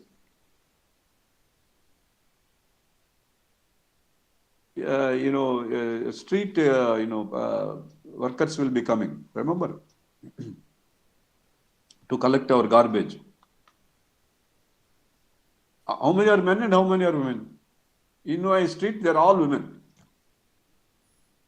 Does it mean that they are meant for women? No. They are given that job to do. They are gladly doing it. That is what I feel. So, it is a question of, such things. Again, when you come to supervisory level, men are there. And again, on them, supervisory level in municipality, men. And actually, in the municipality, if you look at the clerks and superintendents and others, they're all men. And in politics, highest level of administration, if you look at, even our sanitation workers are administrators. They do jobs. They are not, inferior people. Yeah, we show a lot of, courtesy to them. They do some work. And sometimes if they don't work, they don't come, we will have a hell of a problem to dispose of the garbage. So they have a high status as it is. Not like before. They have high status. We request them and I take their phone number and call them. Suppose they have not come, I call them, Amma, are you coming today? So I'm quite, I give them a lot of respect. But that is a menial job. Such positions are held by women. And highest positions, going up to who is the Eluru mayor, man or a woman, I don't know. So that is why, particularly during COVID, many women lost jobs. There is overall unemployment, and in the overall unemployment, women lost more jobs than men. And then women labor force participation rate fell from 24 to 22.3%. That is what I mentioned earlier while discussing with you. Women participation rate in labor force. Workforce and labor force. Remember, I mentioned the difference in the very beginning. Workforce are all the able-bodied workers who are willing to work at a given market price. In a pure economic sense, we say labor market, supply of labor and demand for labor determine the wage rate and number of workers. So at a given wage rate, some people are employed and others are not employed. That is workforce. Labor force, how many are actually employed? What is it? 22%. It declined from 24 to 22%. That is what that slide shows. Women participation rate means women who are employed of 156 countries listed by World Economic Forum. So women on an average earn 1/5 of what men earn. I don't know how much the guest faculty or temporary lecturers are paid in St.Theresa College. Definitely there is a difference. In our university, it is a public sector, government of India, government of Andhra Pradesh thing. A university professor gets about 1.5 lakhs, and a guest faculty gets about 15,000. See the difference. Exactly, 10% of what a university professor, UGC scale gets, and women still less.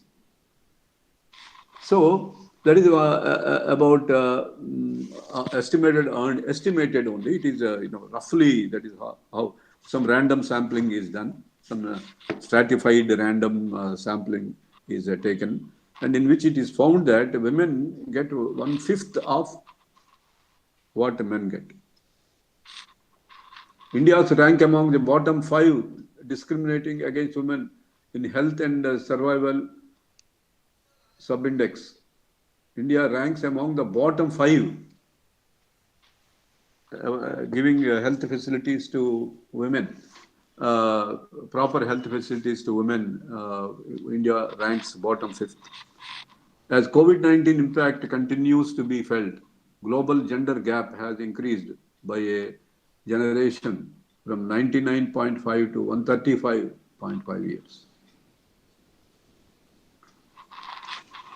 So that is another important aspect. And then Iceland is the most gender equal nation for the 12th time in 125 years, in 15 years. And top 10 gender equal countries include Finland, Norway, New Zealand, Rwanda, Sweden, Ireland, and Switzerland.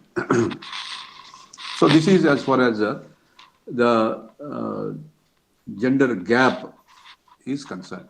So overall picture from this, what we see is that in India, in the last 2 years, gender gap has increased, and mainly because of the structural adjustment. We don't know it. The structural adjustment can give a sudden boost. I'm not saying that digitalization is very good. Digitalization is increasing like anything. Even in the latest budget, new digitalization schemes are introduced. The latest budget, 22-23 budget, new schemes of digitalization have come. So the government is not going to look back and go back to the old model. Right? They are going forward, and they are trying to provide new initiatives to the women to increase their participation in economic development. So let us see what they are.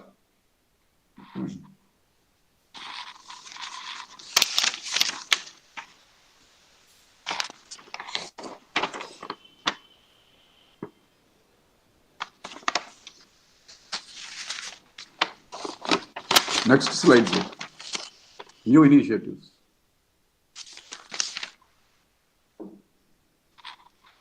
Yeah, these are some of the women.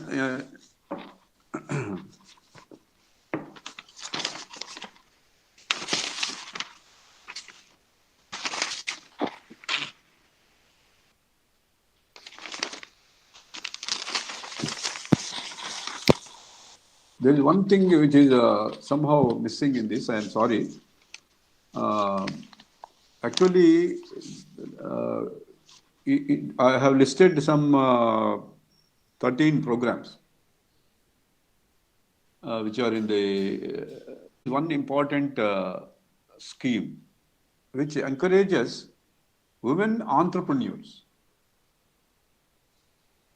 With regard to women in entrepreneurships and economic development, economics, only 3% are women, right? So 97% of the entrepreneurs in India are all men. Only 3% are women. In that 3%, we have this Indira Nui, or she also left, I think. Indira Nui also left, right? And she went to Pepsi. She left Pepsi and went to USA, some other big undertaking. So to increase the number of women entrepreneurs, it is a digital platform initiated by Government of India to encourage women entrepreneurs. That is one thing that you should remember. And then going to this particular slide, Beti Bachao, Beti Padhao. Beti Bachao, Beti Padhao is a scheme that was started in 2015. BBBP, it's called Beti Bachao, Beti Padhao, BBBP. We can save a girl only by encouraging both the family and the girl to go to school. The first day, first one week or even 1 month, I faced a lot of problem with my daughter to send her to school some 40 years back. You all, probably some of the teachers who are watching me today will watch with me or watch for me that they have a problem of sending their girl to the school. Probably some are not. Some girls are very eager to go to school, I know it. But some, they refuse to go to school. And this goes on until they become graduates also. Even going to college, up to college, they continue to be like that. They don't like to go to college. It's basically a psychological thing. Only if girls are not willing to go to school, better take them to a psychologist. In the very beginning itself. Again, don't go to, mediocre psychologists. Make-believe psychologists. No. All psychologists are not true psychologists.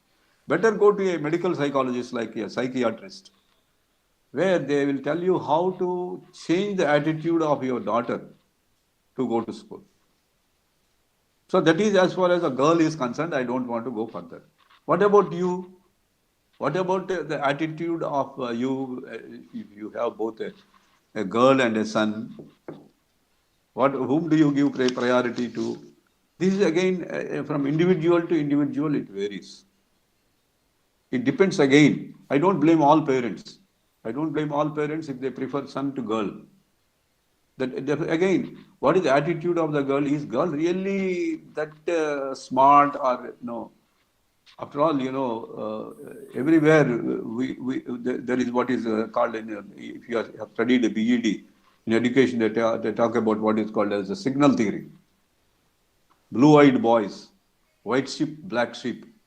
These are all the social theories, If suppose a boy and a girl is less inclined. Generally, average parent will prefer boy. If boy is more interested in studies and girl is less interested in studies, what will they do? In our times, girls are sent to study BSc Home Science.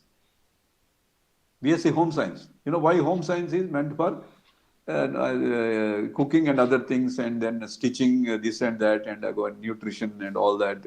That is why those days BSc Home Science was very popular in 70s and 80s. Even I think in St.Theresa College there is BSc Home Science. Am I right? There is BSc Home Science. Those days they sent them, but today BSc Home Science is still preferred by actually boys. Did you know that? BSc Home Science particularly is a subject called as textiles. If you have that subject, textiles, in BSc Home Science, you can get a job, get a placement or get an MSc textiles seat in Surat and other places. There are some universities who provide textile technology, and if you do BSc technology, BSc textiles, one of the subjects, you can get a seat in MSc technology, MSc technology with regard to garments, textiles. So otherwise, it is considered as a girl's subject. So it all depends upon how the girls and boys behave and how parents motivate if the girl is somewhat, insecure, you must encourage her to say that she is equal to her brother. How my mother brought me up is that I have 7 sisters and we are only 2 boys. And all the time, my mother used to say, defend the girls, not the boys. I was never, a priority in my house. Only my sisters are a priority. I all the time I studied in only Guntur up to PG. Whereas 2 of my sisters went out. One of them went to Coimbatore and the other one went to Gujarat to do their master's degrees. That is the way my parents gave priority to girls, not boys. Even if I wanted to go to Vizag to do my MA economics, they refused. No question. I got a seat in Guntur Nallapadu PG Center, Andhra University. So they put me there only. I said, I got a seat in Andhra University. I want to study in a university, not in a PG center. No question. They made me to sit in study in Guntur. But they sent two of my sisters outside the state. One went to Coimbatore and the other went to. They became very smart. They both are retired. One is not there. But anyway, they achieved a lot. So this is the attitude, Beti Bachao, Beti Padhao. You can really save them, make them something great if they give. But unfortunately, the scheme which was started in 1999, I think, was a failure. And what happened to Beti Bachao, Beti Padhao? 56% of the funds, CAG report, CAG report, Comptroller and Auditor General report said that Beti Padhao, Beti Bachao, 56% of the funds went for advertisement.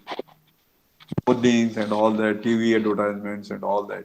56% of the money, about 100 crores are given in for it, and 56 crore is spent for advertisement, and only 44 crores are spent for that program, and it has not created a great impact on girls to go to schools. The concluding point is that girls are not motivated by themselves to go to schools. Secondly, parents are not willing to educate their girls, especially when there are boys. Especially when there are boys also in the house.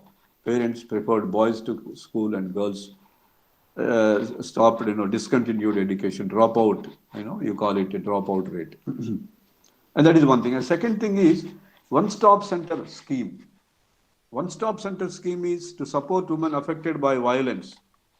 It was started in 2015. One-stop center. If a girl is, faced atrocity, I don't want to use the word, four-letter word. If a girl is subjected to atrocity in a village, how can, she go to, come to Yeluru and go to a nearby police station and complain? National Commission for Women. National Commission for Women, she has to call up and or write a letter. And when will it go? When will they come and protect the girl? So they started this one-stop center scheme, where a girl, if she is subjected to violence or atrocity, and she requires legal help, medical help, or she requires a shelter, she has to run away. Sometimes, even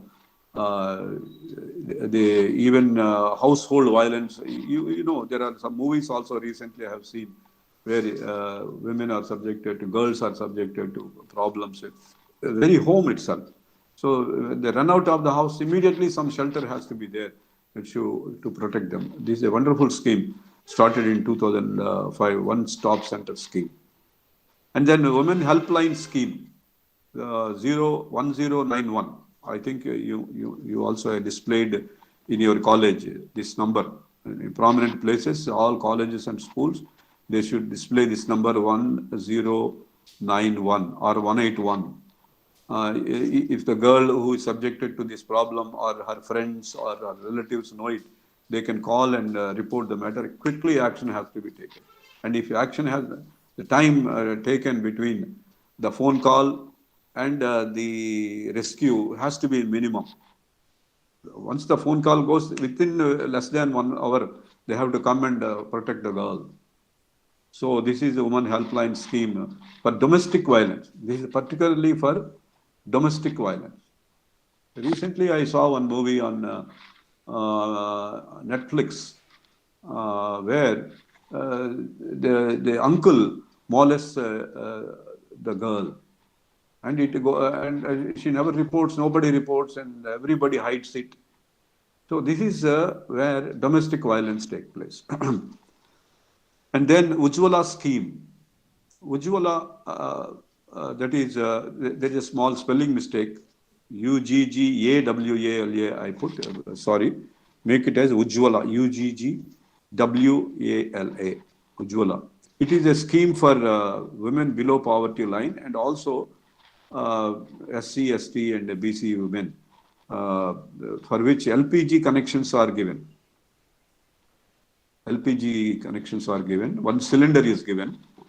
The main purpose of this Ujjwala scheme is to make households smoke free, not to use firewood.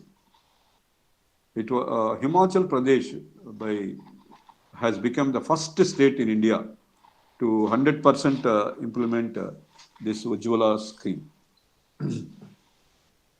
And then the other scheme is Working Women's Hostels scheme. Working Women's Hostels are there for a long time. But the government support the Working Women's Hostel scheme came in only 2017.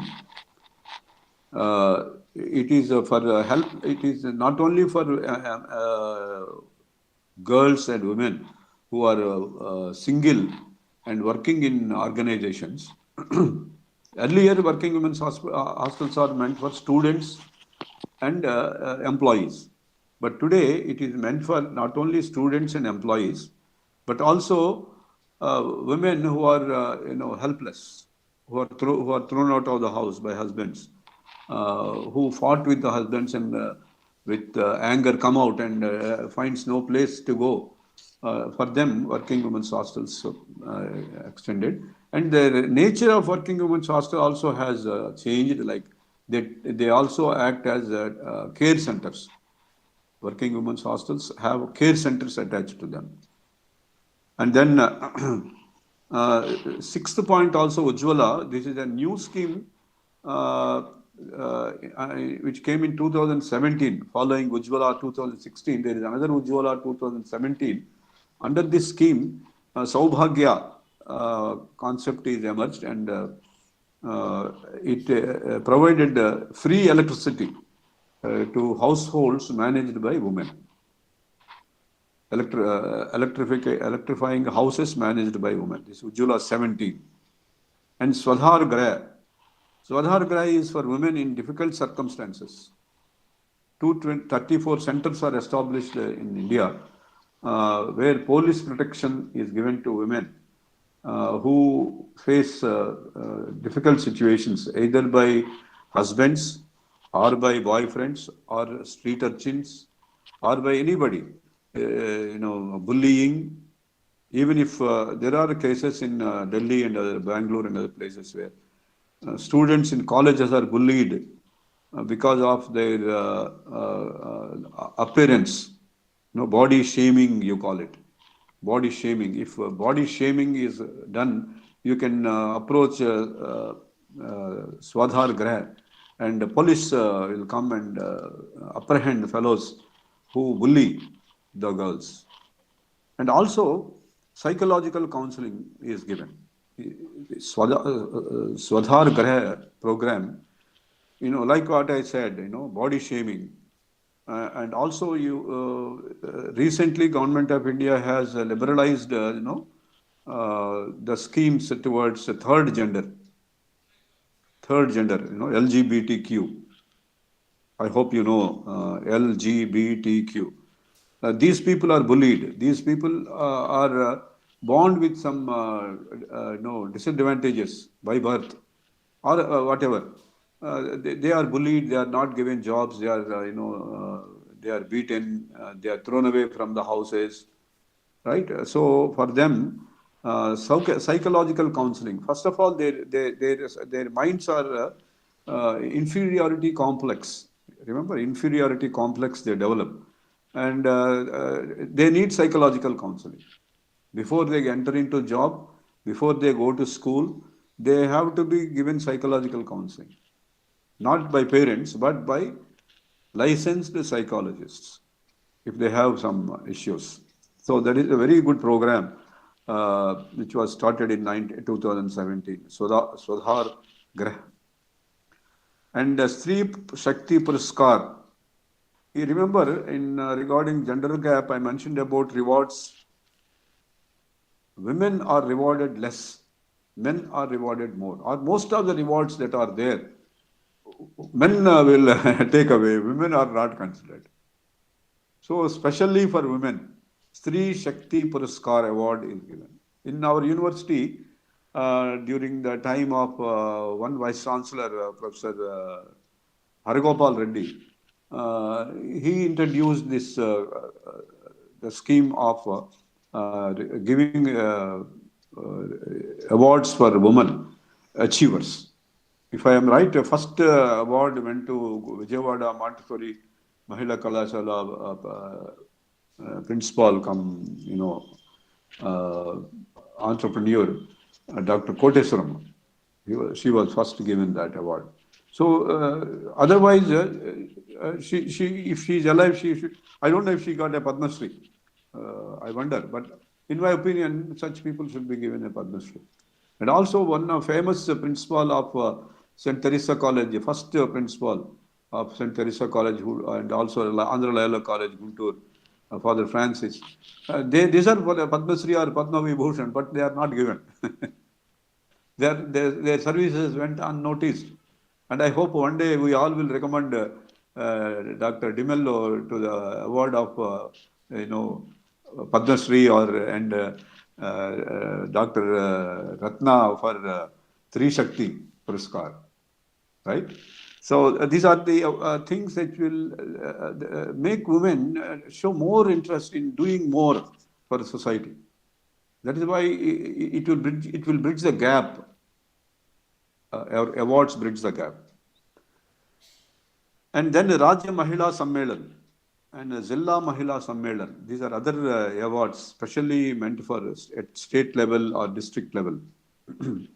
And then there is a scheme introduced in 2016, Mahila Police Volunteers.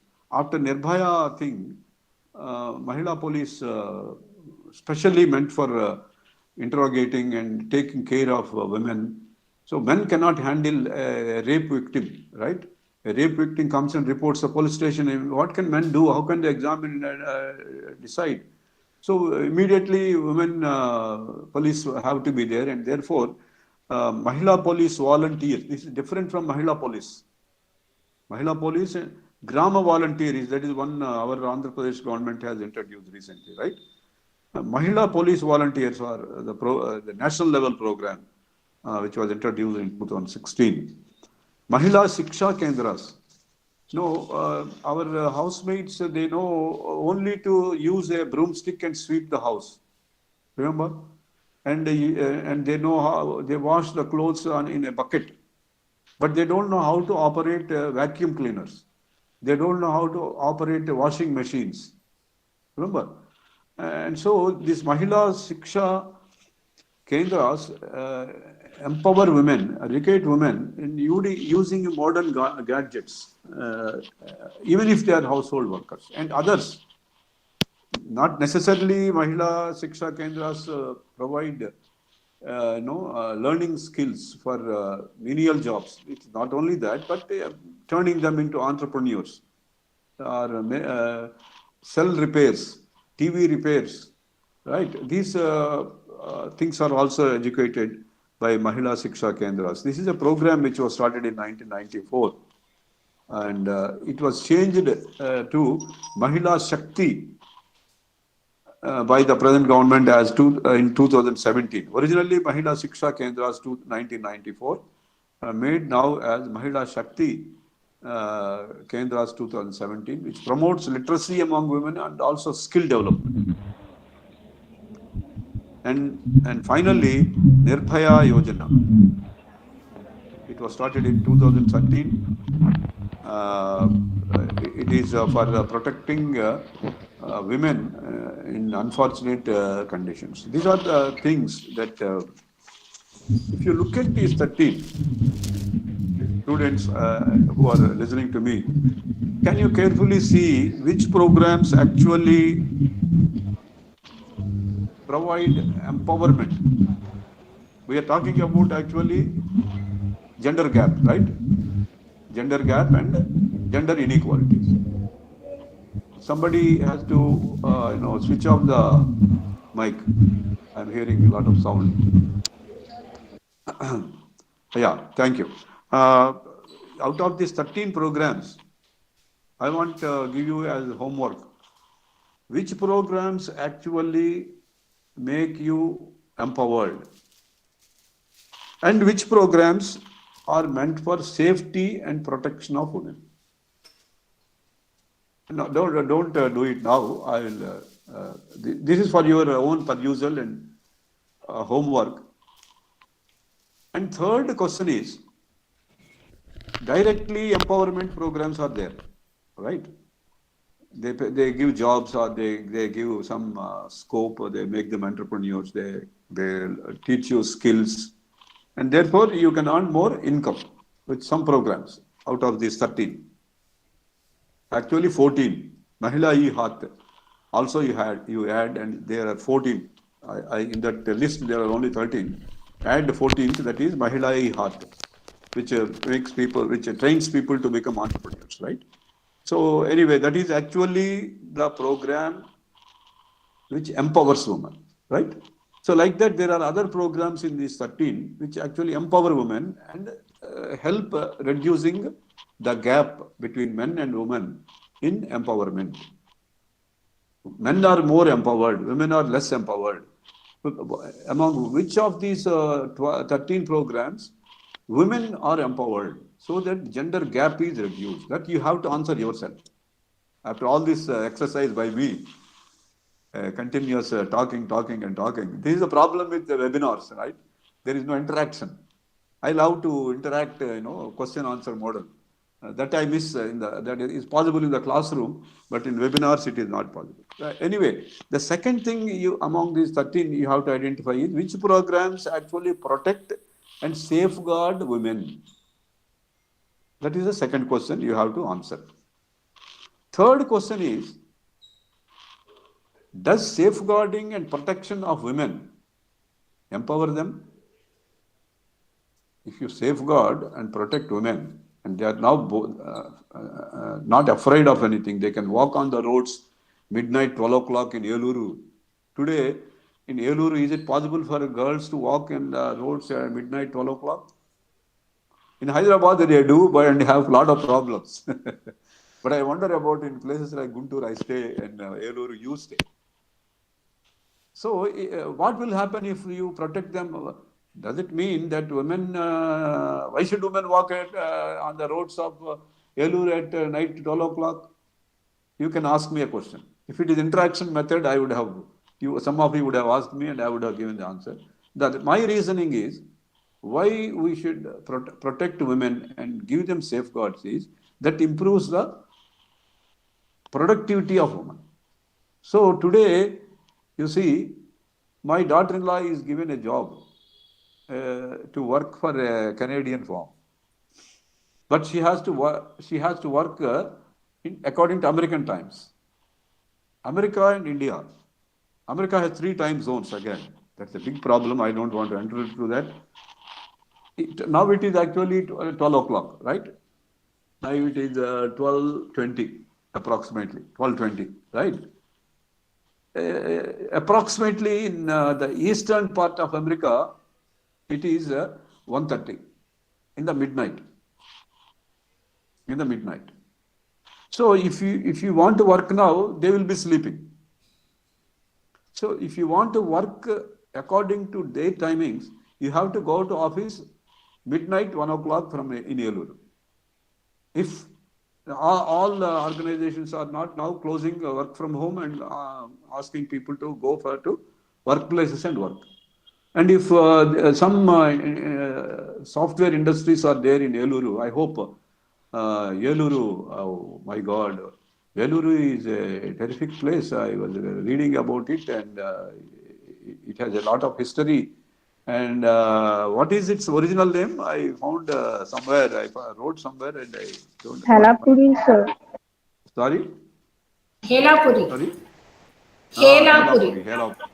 Helapuri, Vengi kingdom, and so much it is written about it. And when a lot of civilization and culture is, is there in Eluru, places like Guntur are backward. And my father hails from, Godavari, East Godavari, and he used to say that girls are not willing to marry boys from Guntur.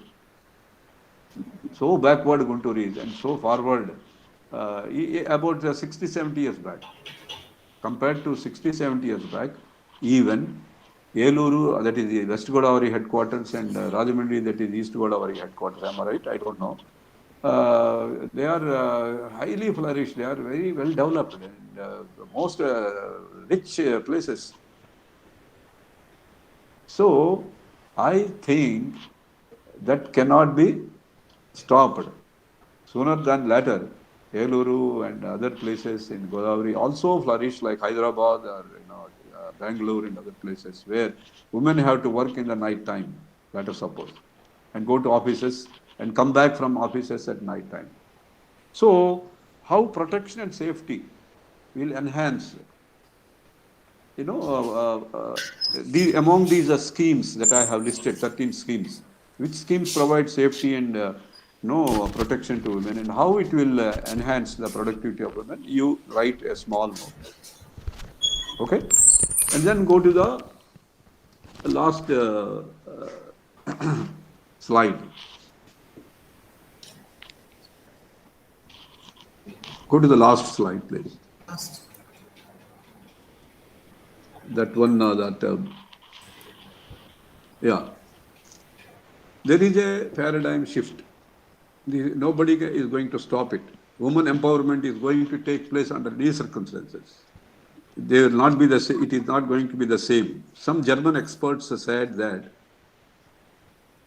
in Germany, they say that in about 10 years,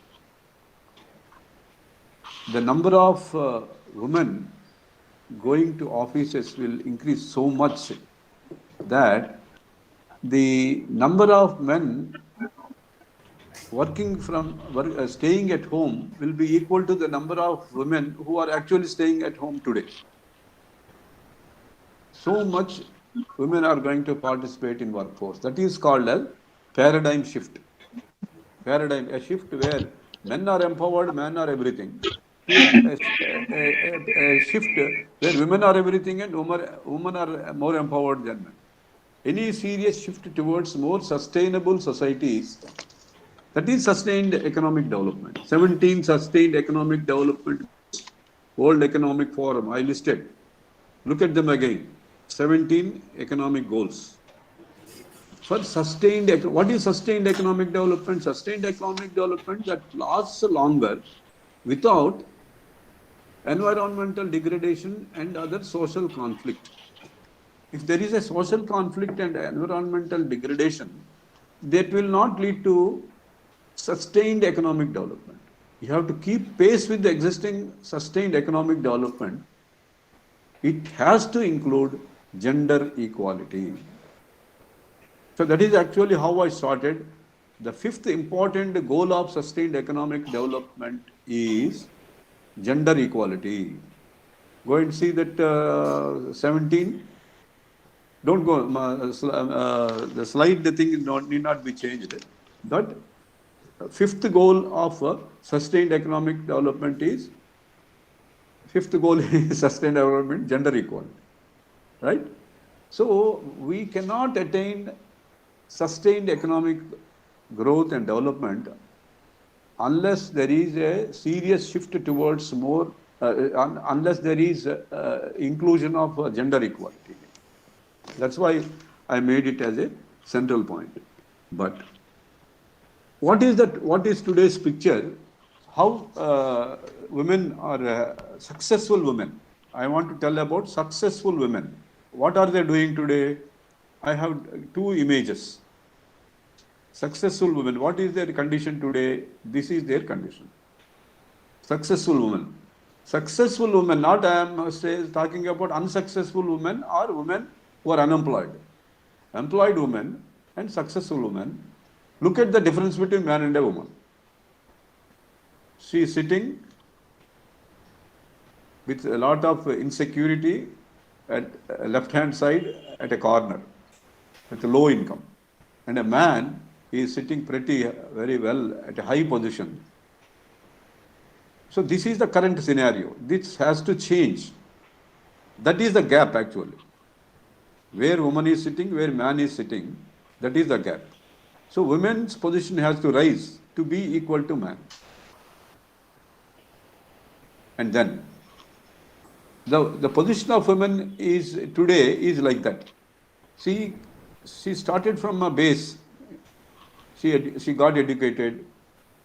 That is very unstable, and then she jumped to a job that also is on a very unstable platform, and then from there she got some promotion, and that is also unstable, and then she became head of the department or a principal, and then again she has to balance. She is so uncertain about her future.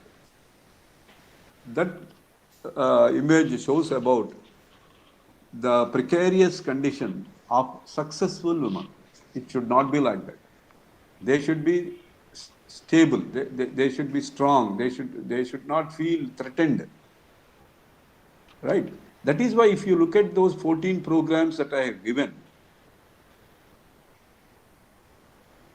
along with empowerment, safety and security for women is imperative. Safety and security for a woman is separate. Otherwise, she has to every day balance herself like that.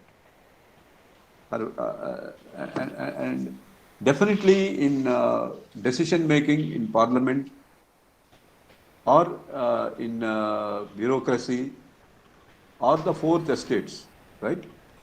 Executive, that means IAS officers and administrative officers, executive. Legislature in the parliament, assembly, and Jilla Parishad, and also at lower level primary level, the panchayatis, everywhere. Not just one woman president and forget about it. No. One woman prime minister in 1969, Indira Gandhi, forget it. No. That should be a continuous process. A few IAS officers, women. If you, not even one today major general of army or air force or navy is a woman. There also, they should go into those places. They are possible only when you provide them with safety and security. The system has to provide them security. They should not be harassed. They should not be discriminated in jobs. If you, in St.Theresa College, women are all equal. But if you work in a co-education college or in a university, you look at how men professors and research guides discriminate among men and women. So these are the things. Anyway, I as a research director has not shown, did not show any discrimination between men and women, and I tried my best to be impartial. But in my pursuit of guiding PhDs, somehow I could not guide a lady. That is always my regret, that I could not help anybody, any woman, to get a PhD under my guidance. Though 50% of my MPhils are women and 50% are men. But PhD somehow they did not join under me. One girl joined under me, but later I retired and she went to the other director. Otherwise, in all places, they should be represented equally. That is where the difference, the gap should be reduced. And safeguards are very, very, very important. Legal safeguards. Legal safeguards are very important. Woman has to quickly approach somebody to help, and action should be taken immediately. Then only sustained economic development with gender equality at the core of the 17 goals is attainable. So this is my humble submission for today. Thank you very much. Oh, thank you, sir, for your wonderful contribution to our today national webinar. Really, you are continuously giving, and without any disturbance, our students and our participants are listening like anything and getting lot of knowledge and enrichment. See, you have enlightened very well, and hope our students enriched on gender equality and practice how they would be in their future.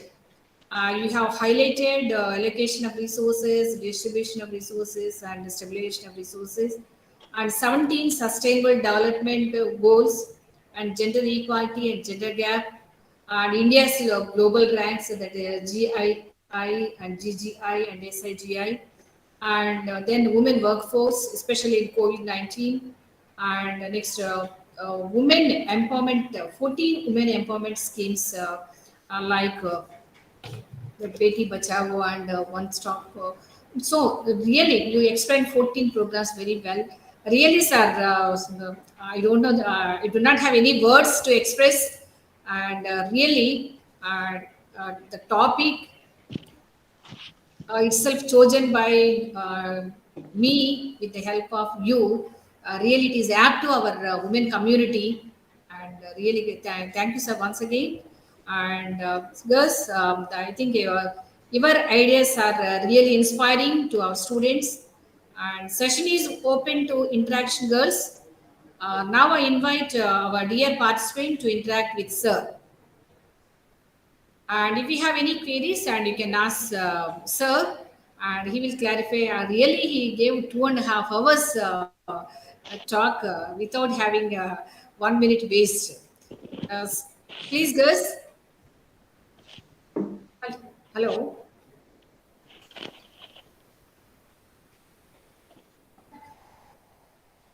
Hello. You can raise your queries, Gus.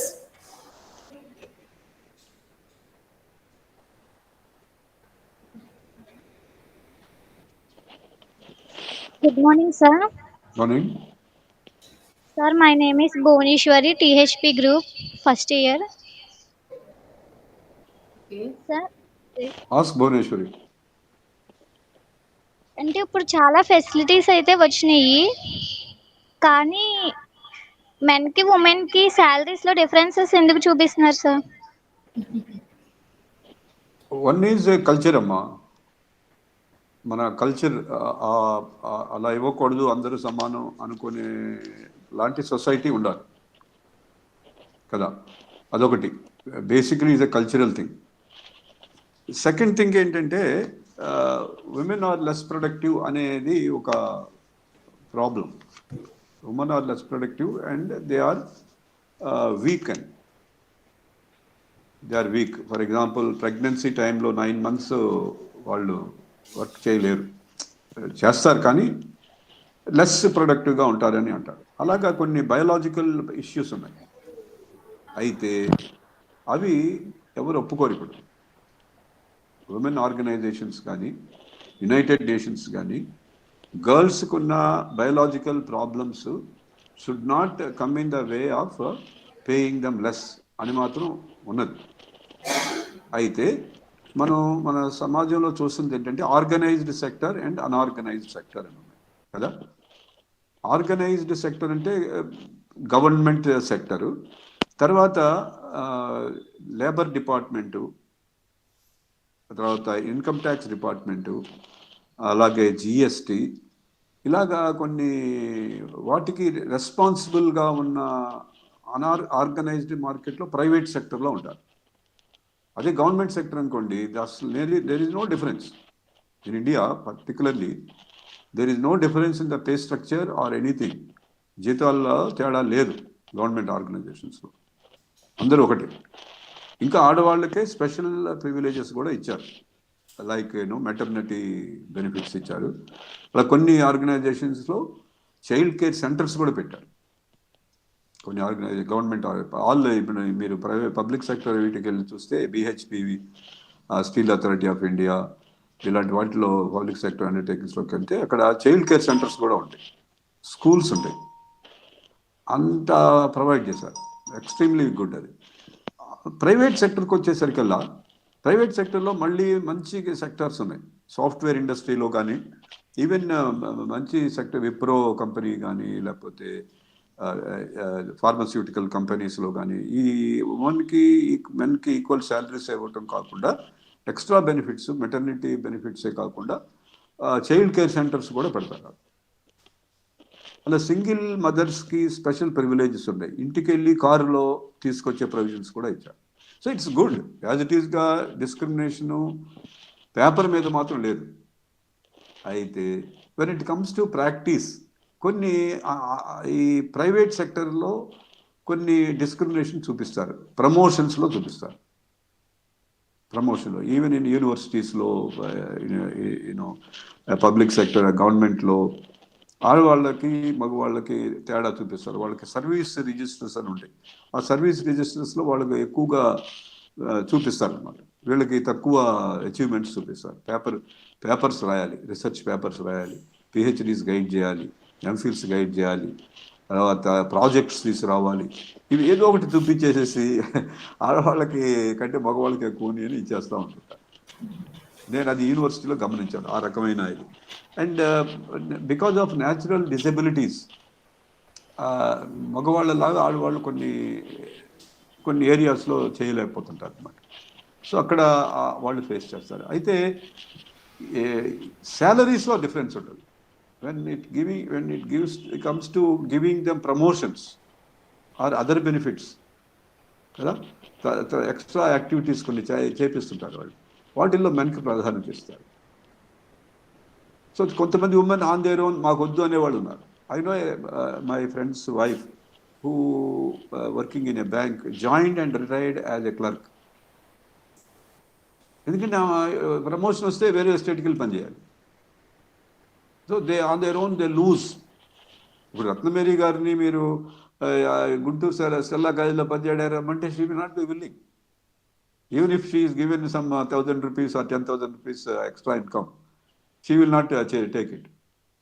So అలాగా కొన్ని ఉంటాయి issues. So అయితే unorganised sector కొందాం. ఇప్పుడు unorganised సెక్టర్లో నువ్వు చెప్పింది 100% correct.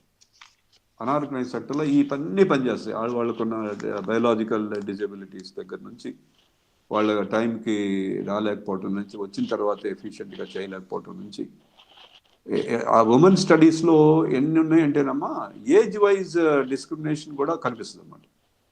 Between married women and unmarried women, and between young and old, middle age and young, ఇట్లాగా కూడా డిస్క్రిమినేషన్ చూపిస్తారు. అందరికీ సమానంగా ఇవ్వరు. దిస్ ఈజ్ అన్ఆర్గనైజ్ సెక్టర్లో. But if you approach labour department, మనకి సేఫ్ గార్డ్స్ ఉన్నాయి ఇందులో. మన గవర్నమెంట్ మనకి సేఫ్ గార్డ్స్ ఇచ్చారు. ఇలాగ చేశారనుకోండి, నేషనల్ ఉమెన్ కమిషన్ అని ఉంటుంది, వాళ్ళకి రిపోర్ట్ చేయొచ్చు. అట్రాసిటీస్ చేస్తేనే చేయక్కర్లా, డిస్క్రిమినేషన్ చూపించినా కూడా you can report to national commission for women or department of labour. మన మీ ఏలూరులో లేబర్ డిపార్ట్మెంట్ ఆఫీస్ ఉంటుంది, లేబర్ ఆఫీసర్ ఉంటాడు. వాళ్ళకి రిపోర్ట్ చేస్తే వాళ్ళు వచ్చి వీళ్ళ మీద యాక్షన్ తీసుకొని సమానమైన వేజెస్ వచ్చేలా చేయాలి. ఎవరు చేస్తారు? అసలు జాబ్ ఇవ్వటమే గ్రేట్, నీకు పో అంటారు వాళ్ళు అనార్గనైజ్ సెక్టర్లో, కదా. సో కన్స్ట్రక్షన్ వర్కు, కార్పెంటరీ, తర్వాత ప్లంబింగ్, ఇవి చాలా ఎక్కువ అనార్గనైజ్డ్ సెక్టర్లో జాబ్స్. ఈ డిమానిటైజేషన్ వచ్చినప్పుడు బిల్డింగ్ యాక్టివిటీ పడిపోయింది కదా. బిల్డింగ్ యాక్టివిటీ పడిపోయినప్పుడు ఎక్కువగా ఉమెన్ అన్ఎంప్లాయ్ అయ్యారని అన్నారు. ఉమెన్ ఏం చేస్తారు అంటే, మీరు ఇంట్లో కూడా చూసుంటారు, ఇసుక కలిపి సిమెంట్లో ఇటుకలు అందించడం ఇది చేస్తుంటారు ఉమెన్. యాక్చువల్ బేల్దారీ పనులు ఉమెన్ చేయరు కదా. సిమెంట్ ఇటుకలు పేర్చి చేస్తారు కదా, ప్లాస్టరింగ్ అది చేయరు. అసలు ప్లంబింగ్ అనుకోండి, అసలు చేయరు, అంతా మెన్నే చేస్తారు. కార్పెంటర్స్ ఉన్నారు, అంతా మెన్నే. So these are the issues that అయితే ఉమెన్ కెన్ టేకప్. యాక్చువల్లీ ఎవరన్నా ఒక సెంటర్ డెవలప్ చేసి కన్స్ట్రక్షన్ వర్క్ మేము డెవలప్ చేస్తున్నాము, మేము అందరం ఉమెనే ఉంటాము, బేల్దారి పని దగ్గర నుంచి కార్పెంటరీ దగ్గర, ప్లంబింగు, కన్స్ట్రక్షను, రాడ్ బెల్డింగు, ఎవ్రీథింగ్ కూడా మేమే చేస్తాం, అందరూ ఉమెనే ఉంటారు. ఒక సెంటర్ స్టార్ట్ చేయండి ఏలూరులో, ఎందుకు సక్సెస్ కాదు? Just for copy start it. చాలా డబ్బులు కూడా వస్తాయి ముందు మీరు పెట్టడానికి. చాలా మంది వచ్చి ఇన్వెస్ట్ చేస్తారు మీ దగ్గర, గవర్నమెంట్ ఫండ్ ఇస్తుంది. అందులో మీరు ఏం చేయాలి? ఇక్కడ నేను చెప్పిన స్కీమ్ ఉంది చూసారా, మహిళా శిక్షా కేంద్రాలకు పంపించి అందులో carpentry, plumbing is very difficult art, it's very difficult. ట్యాప్లు బిగిస్తే నీళ్లు కారిపోతూ ఉంటాయి కదండి. మనకు కూడా నేను చేస్తే మా ఇంట్లో ట్యాప్ లీక్ అయితే, పాడైతే దాన్ని అనవసరంగా నేనే చేద్దామని ట్రై చేస్తే రూపాయి ఏది కాస్త 1000 రూపాయలు. So it is difficult job. You must educate women to do this. చాలా చక్కటి ఇవి. అలాగే మరి మీ మెయిడ్ మీ ఇంట్లో వస్తుంది, అమ్మాయికి మీరు నేర్పించవచ్చు మీ ఇంట్లో how to operate A washing machine కదా. సెమీ ఆటోమేటిక్ వాషింగ్ మెషిన్ ఎలా ఉపయోగించాలి, ఆటోమేటిక్ వాషింగ్ మెషిన్ ఎలా ఉపయోగించాలి, అవి చక్కగా కూర్చొని చూడటమేగా.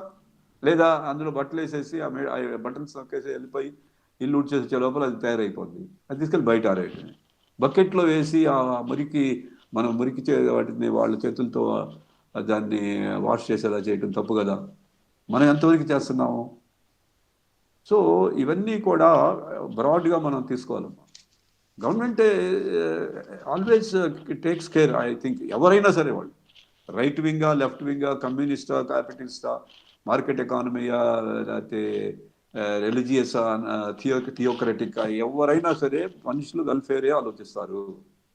మంచి ప్రోగ్రామ్స్ ఉంటాయి, అవి మనం తీసుకోము, మనం వాటిలో దూరంగా ఉంటాము. దూరంగా ఉన్నప్పుడు వాళ్ళు పార్టీ కార్యకర్తలకి ఇస్తారు, ఉండకపోయినా ఇస్తారు, అది వేరే విషయం. ఉండకపోయినా ఇస్తారు. But why should Beti Bachao Beti Padhao fail? Because ఎవరు వాళ్ళు ముందుకు రావాలిగా, స్కూల్స్కి వెళ్ళి వాళ్ళు తల్లిదండ్రులు పంపించాలిగా. ఎందుకు మీరు ఇప్పుడు నేను చెప్పిన సెంటర్ స్టార్ట్ చేయండి, అన్నీ నేర్పిస్తాము మేము, హౌస్ వర్కర్స్ని ప్రొవైడ్ చేస్తాము, ప్లంబింగ్, కార్పెంటరీ, బేల్దారి పనులకి ఆడవాళ్ళని ట్రైనింగ్ ఇచ్చి పంపిస్తామని ఒకటి సెంటర్ స్టార్ట్ చేయండి. ఎందుకు సక్సెస్ కాదు అది? That is what I mean as the real thing that women can do for themselves. First of all, women have to do for themselves something. Then the society already పెట్టించింది కొన్నిటిని, అవి తీసుకోవాలి, అవి తీసుకొని పైకి వెళ్ళాలి. అంతేగాని మేము ఊరికే కూర్చుంటే మా ఇంటికి ప్రతి నెల 2,000 వచ్చేస్తున్నాయి. ఇప్పుడు ఏం పని చేయట్లేదు. మా ఇంట్లో ఒక అమ్మాయి మానేసింది, అమ్మాయికి ఎవ్రీ మంత్ డబ్బులు వెళ్తున్నాయి. So she stopped working in our house and I have to employee somebody else. So this is it. Inka, I don't know if I have properly answered your question. Emma, Bhuneshwari? Yes, sir. Okay. Thank you, sir. Okay.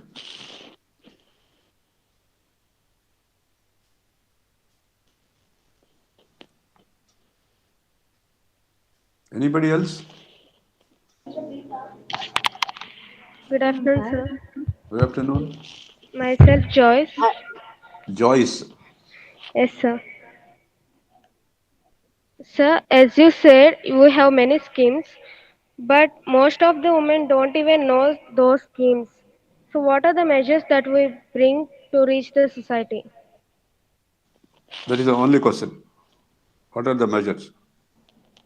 Yes, sir. One is again, what society can do, what they can do for themselves. Right? What can society do and what can they do for themselves? మనకి టీవీలో ఇవన్నీ వస్తాయి కదా, టీవీలో ఈ programmes గురించి వాటి గురించి చెప్తారు. But we are interested in watching exciting things, exciting news కదా. మీ ఏలూరులో జరిగే వాటికంటే కూడా ఉత్తరప్రదేశ్లో ఎలక్షన్స్లో ఏం జరుగుతుంది, లేకపోతే పంజాబ్లో ఎలక్షన్స్లో ఏం జరుగుతుంది, అసలు మీకు ఇష్టం లేని పొలిటికల్ లీడర్ మీద ఎవరన్నా తిట్టాడా లేదా, వీటి మీదే మనం ఎక్కువ ఉంటాం. లేదా మనకి ఇష్టమైన సినిమా ఏంటి, ఆ సినిమాని మళ్ళీ మళ్ళీ చూడటం, ఇలాంటి వాటిలో మనం ఎక్కువగా ఇన్వాల్వ్ అవుతాం. But that attitude to know అనేది సమ్హౌ కాలేజెస్లో, స్కూల్స్లో చెప్పాలి.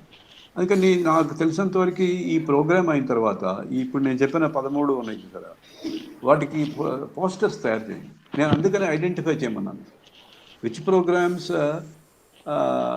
Empower directly, which programs protect them. ఇప్పుడు యాక్చువల్గా దట్ ఈజ్ ఇంపార్టెంట్ అండి. రీసెంట్గా that film I saw, I forgot the name of the film, in which house hold violence ఉంటుంది. ఎవరు రిపోర్ట్ చేయరు, హౌస్ హోల్డ్లోనే వైలెన్స్ ఉంటుంది. సో వాళ్ళకి ఆ ప్రొటెక్షన్ కావాలిగా. అతను అసలు వాళ్ళ బాబాయ్ అయితే బయటికి ఉద్యోగాన్ని పంపాడు అమ్మాయిని. ఆ పిక్చర్ నాకు గుర్తురాట్లేదు, but I was very much psychological affected after seeing the film.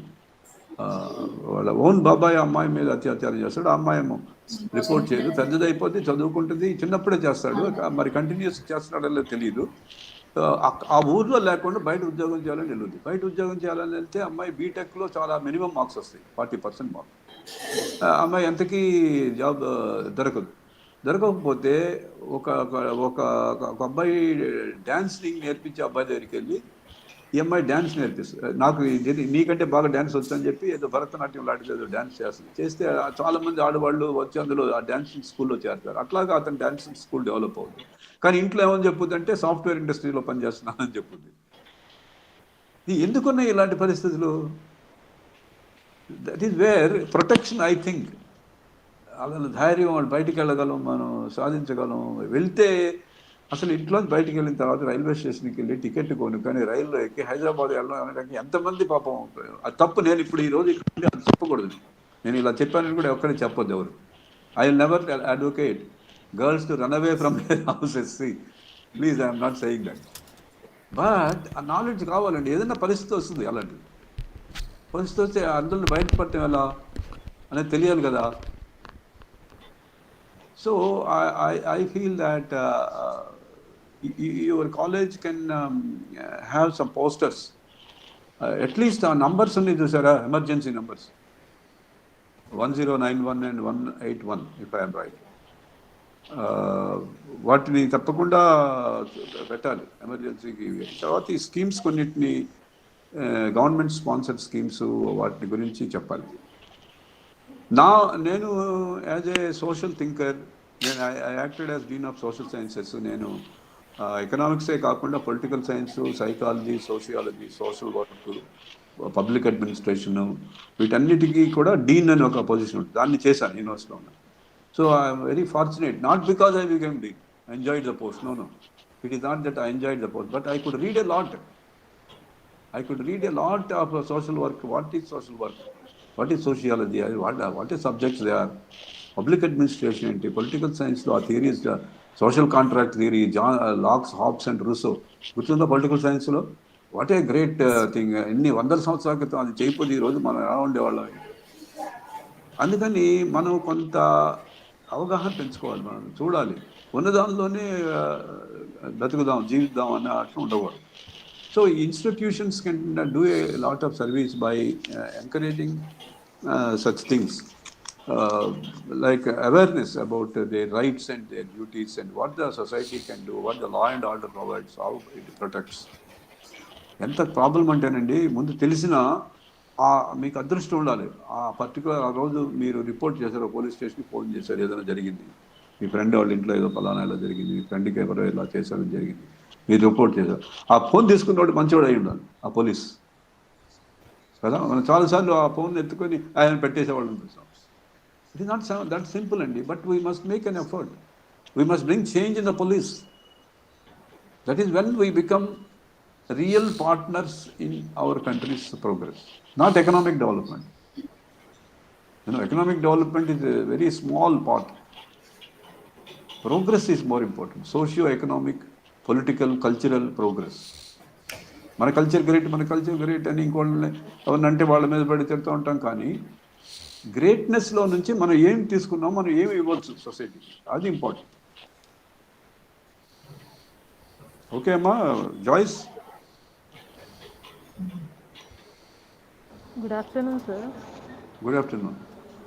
You said most of the women are lost at their jobs during pandemic than men. Why, sir? What's your name? Leela Kumari, sir. Leela Kumari. Yes, sir. During pandemic, jobs are lost, and mostly women lost their jobs, I said, right? Yes, sir. Yeah. Again, if you look at micro, actually loss of jobs happened in micro, small and medium industries. MSME అంటారు. MSME అంటే micro, small and medium. వీటిల్లో jobs పోయినాయి అన్నారు. యాక్చువల్గా ఇవన్నీ కూడా male dominated ఇండస్ట్రీసే. ఇవన్నిట్లో కూడా women ఉంటారు. ఉమెన్ ఎందుకు ఎట్లా ఏం చేస్తారంటే కాఫీ ఇది అవి అందించేవాళ్ళు, ఊడ్చేవాళ్ళు కదా, కొన్ని పెట్టి జాబ్స్ అవి చేసేవాళ్ళు. వీళ్ళు ఉంటారు. తర్వాత చైల్డ్ కేర్ సెంటర్ మేనేజ్ చేసేవాళ్ళు వీళ్ళు ఉమెన్. అసలు ఆ ఇండస్ట్రీసే మూసేశారమ్మా. కోవిడ్ టైంలో లాట్ ఆఫ్ మైగ్రేషన్ జరిగింది. రిమెంబర్? చాలా పెద్ద భారీ ఎత్తున migration, construction workers, micro industries. మనకి ఆంధ్ర ఉందనుకోండి, మీరు అనుకుంటున్నారు కానీ ఆంధ్రలో చాలామంది యాక్చువల్గా బీహారు, మధ్యప్రదేశ్, రాజస్థాన్ నుంచి వచ్చిన వర్కర్స్ ఉంటారు.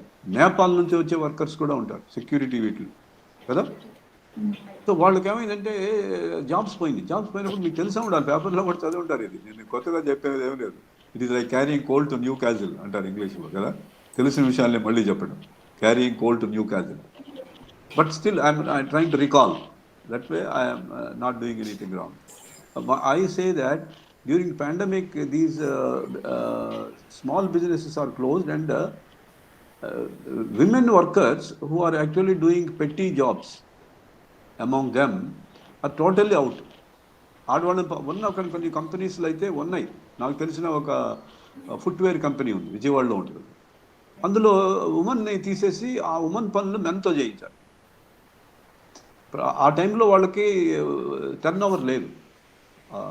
స్లిప్పర్స్ చేసే కంపెనీ అది. టర్న్ ఓవర్ లేదండి, అంటే ఎవరు కొనట్లా. 2020 లాస్ట్ 22 ఇయర్స్ బ్యాక్ ఫిబ్రవరి మార్చిలోనే కదా వచ్చింది అది కదా.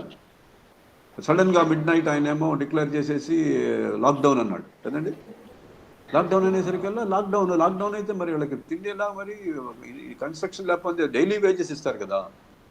కొన్ని ఇండస్ట్రీస్లో డైలీ వేజెస్ ఇస్తారు, కొన్నింటిలో వీక్లీ వేజెస్ ఇస్తారు, కొన్ని ఫోర్త్ నైట్లీ ఇస్తారు. ఈ daily wage, weekly veg workers ఎక్కువ. మీకు కూడా తెలిసి ఉంటుంది కన్స్ట్రక్షన్లో వాటిల్లో వాళ్ళకి తప్పకుండా శనివారం మీరు శాలరీ ఇచ్చాల్సిందే, లేకపోతే కలవదు. సో వాళ్ళు ఏం చేశారంటే వాళ్ళు ఊళ్ళో బయలుదేరారు, ఊళ్ళకి వెళ్ళిపోదామని బయలుదేరారు. నడిచి వెళ్ళిపోయారండి బాబు. 2020లో నడిచి వెళ్ళిపోయారు వాళ్ళు. వాళ్ళకి ఇక్కడి నుంచి బయలుదేరి ఒరిస్సాకి వెళ్ళిన వాళ్ళు ఉన్నారు, చచ్చిపోయారు మధ్యలో చాలామంది. Therefore, woman lost more. Suppose అదే ఉమెన్ ఒక ఇంట్లో ఒక ఫ్యాక్టరీలో కాఫీ టీ అందించే ఉమెన్ అండి, 4th క్లాస్ ఎంప్లాయీ అండి, బాత్రూమ్ కడుగుతుందండి. అమ్మాయికి జాబ్ పోయి మగవాళ్ళతో చేయించారు. అమ్మాయి పరిస్థితి ఏంటి, ఏమైపోద్ది? ఆ ఇల్లు ఆమె మీద ఆధారపడ్డారు వాళ్ళు అనుకుందాం. వాళ్ళ ఇల్లు ఏమైపోద్ది? మెన్ అంటే వేరు. ఇంకా మెన్ కెన్, ఇది ఏమన్నారు మనకి ఇంగ్లీష్లో, తెలుగులో కూడా ఉంది, beg, borrow and steal. Beg, borrow and steal. Men are adapt in doing that. Women చేయగలరా? By nature they can't beg, they can't borrow. If they want to borrow, వాళ్ళ కెపాసిటీ ఎవరిస్తారు అప్పు వాళ్ళకి? And can they steal? They cannot. Morally బెటర్గా ఉంటారు కదా. Even if you look ask a psychologist, between men and women, morally better women, not men. ఒక తప్పుడు పని చేయడానికి తొందరగా మగవాళ్ళు తొందరపడతారు, ఆడవాళ్ళు తొందరపడతారు అంటారు. ఇట్ ఈస్ అగైన్ క్వాంటిఫై చేయొచ్చో లేదో స్టాటిస్టికల్గా నాకు తెలియదు, కానీ అంటారు కదా. సో ఉమెన్ మిజరీ అంతే, జాబ్ పోతే. That is the situation.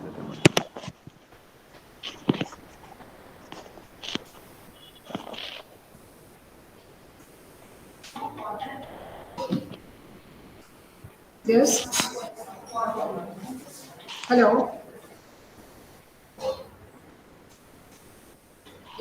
Any queries, girls, or we will close? Hello.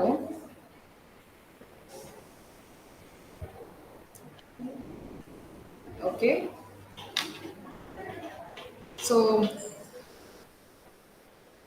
So once again, thank you very much, sir, from bottom of my heart.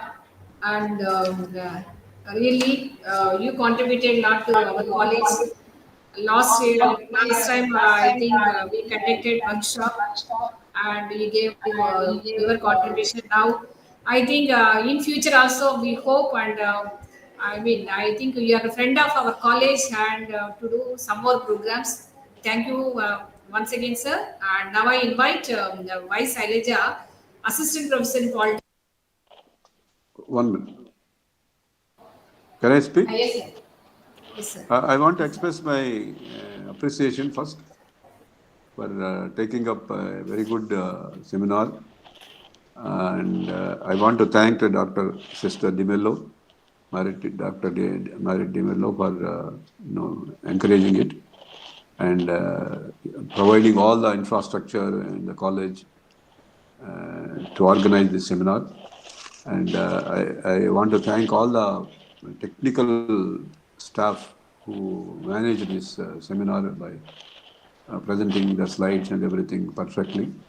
Otherwise, I would not have been able to succeed like this. Initially, I thought it is Zoom. So my Google Meet and Zoom are different.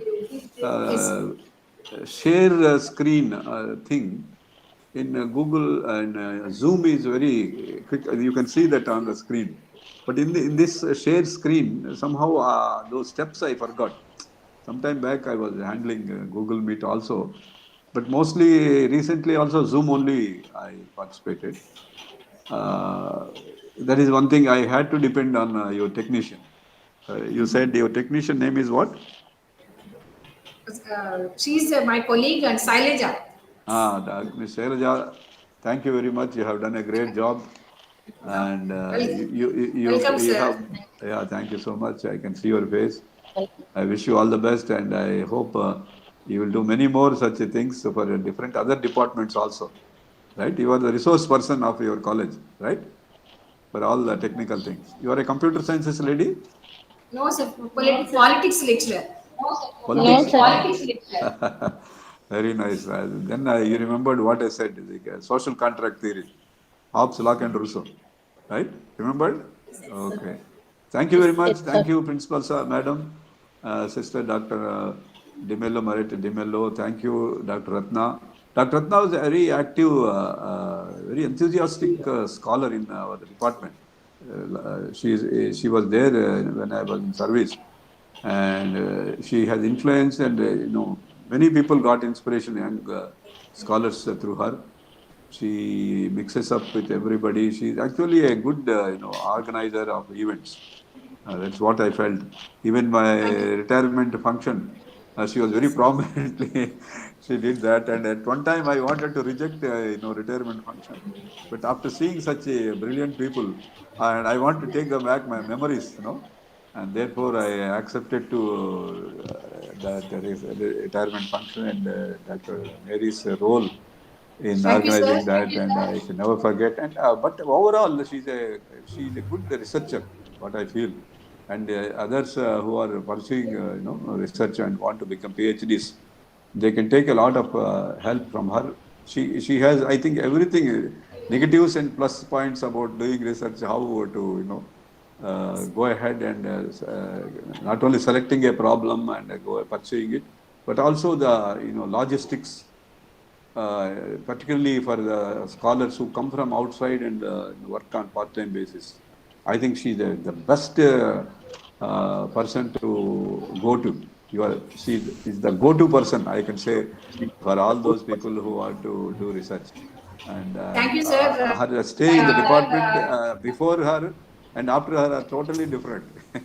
After she left the research, it is totally different. But anyway, under the leadership of Dr. Madhbabu, the department is flourishing very well in our university also. But I think a lady research scholar like Dr. Ratna is once in a century person. So thank you, ma'am. Thank you for all that you did to our economics department of Nagar University. You also presented you, sir. something, no? You also presented some water cooler or something like that. Yes, sir. So anyway, Sir, thank you so much. sir. Thank you for today. Thank you, everyone. Thank you very much. Credit goes to my gurus, especially my research guides and other guides in the economics Yeah, department. your research guide is a of BSR. Acharya Nagar. Yes, Yeah. Acharya Nagar University and other persons, other guides like you. Thank you, sir. Thank you. I will leave. Wait, sir, 1 minute. Good afternoon, everyone. Honorable Resources Person, Professor Ch.S.D.St.Theresa Garu, respected Principal, Dr. Sister Marietta DiMello, and all the presented. This is the great This honor is the for great me to honor take for this me to take opportunity this to take you opportunity all to take on you behalf of all the on Department of behalf of the Social Sciences, Department of Social Sciences, CHSD.St.Theresa's College for Ch.S.D.St.Theresa Women, College Eluru. for Women, Eluru. First and foremost, First and I thank foremost, God I thank Almighty God for Almighty making this for program making a program grand a success. grand success.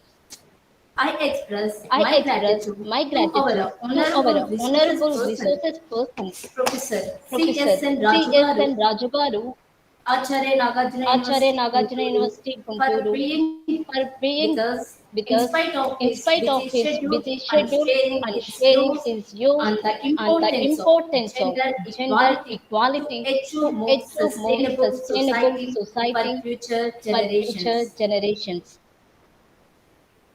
And I And believe I our believe student our to student to benefited from the benefited from the information provided information on women provided on empowerment women skills. empowerment skills. Thank you, sir, Thank for you, sir, for inspiring and inspiring gracing and us with gracing our us boards with on our this boards special on this days. special Thank you, days. sir. Thank you, sir. My special My thanks to special thanks Dr. to Sister Marietta de Dr. Mello, Mello, Principal, Principal, CHSD St. CHSD Teresa's St. College Teresa's for Women, College for Eluru, Women, for Eluru, her immense for her support and immense support making and this making webinar this a grand webinar a success. grand success. Thank you, sister. Thank you, I sister. extend I my extend thanks my to thanks Dr. to P. Ratnamir Dr. ma'am, P. Head of Ratnamir ma'am, Department of Head of Social Sciences Department of Social and Sciences convener and for convener for organizing a webinar organizing a even webinar in this even midst in this pandemic. midst Thank you, pandemic. ma'am. Thank you, ma'am. I would like to I would express like my to gratitude express my to gratitude all to esteemed all esteemed dignitaries of this dignitaries webinar of this for their webinar presence for their and presence and contribution to contribution making this to webinar making a this grand webinar a success. grand success. I also I express also my express special my thanks to special thanks to students students community for community joining for this joining webinar. this webinar. Last but not Last least, but not I least, thank I the thank the technicians for their technicians for support their support throughout this throughout webinar. this webinar. Thank you, Thank everyone. you, Once again, everyone. thank Once you again, making thank you this making great this success. great success. Thank you all. Thank you all. Thank you, sir. Once again, thank I leave. Yes, sir.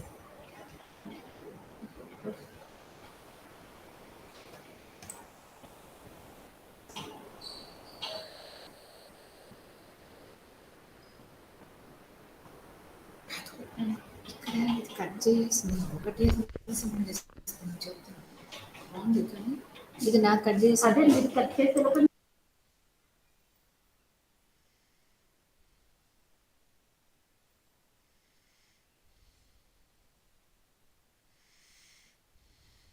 Oh,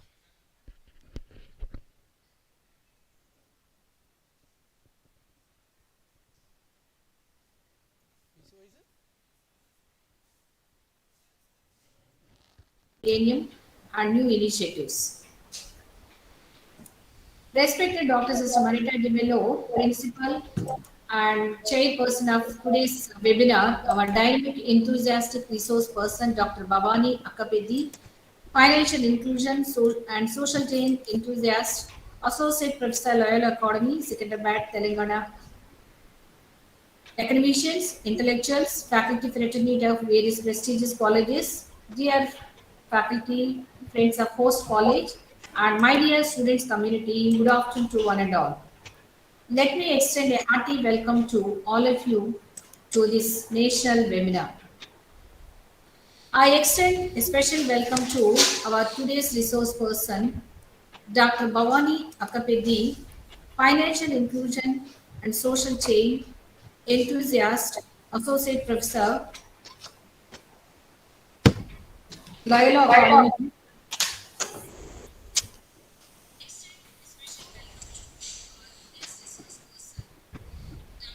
Secretariat, great academician, a good researcher, a resource person, national and international training programs, author of APUSS, meritorious teacher,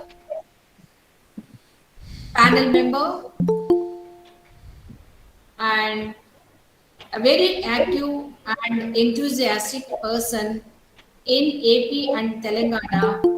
Why I spell this AP and Telangana? She did her PG and PhD in Andhra Pradesh, but working in Telangana.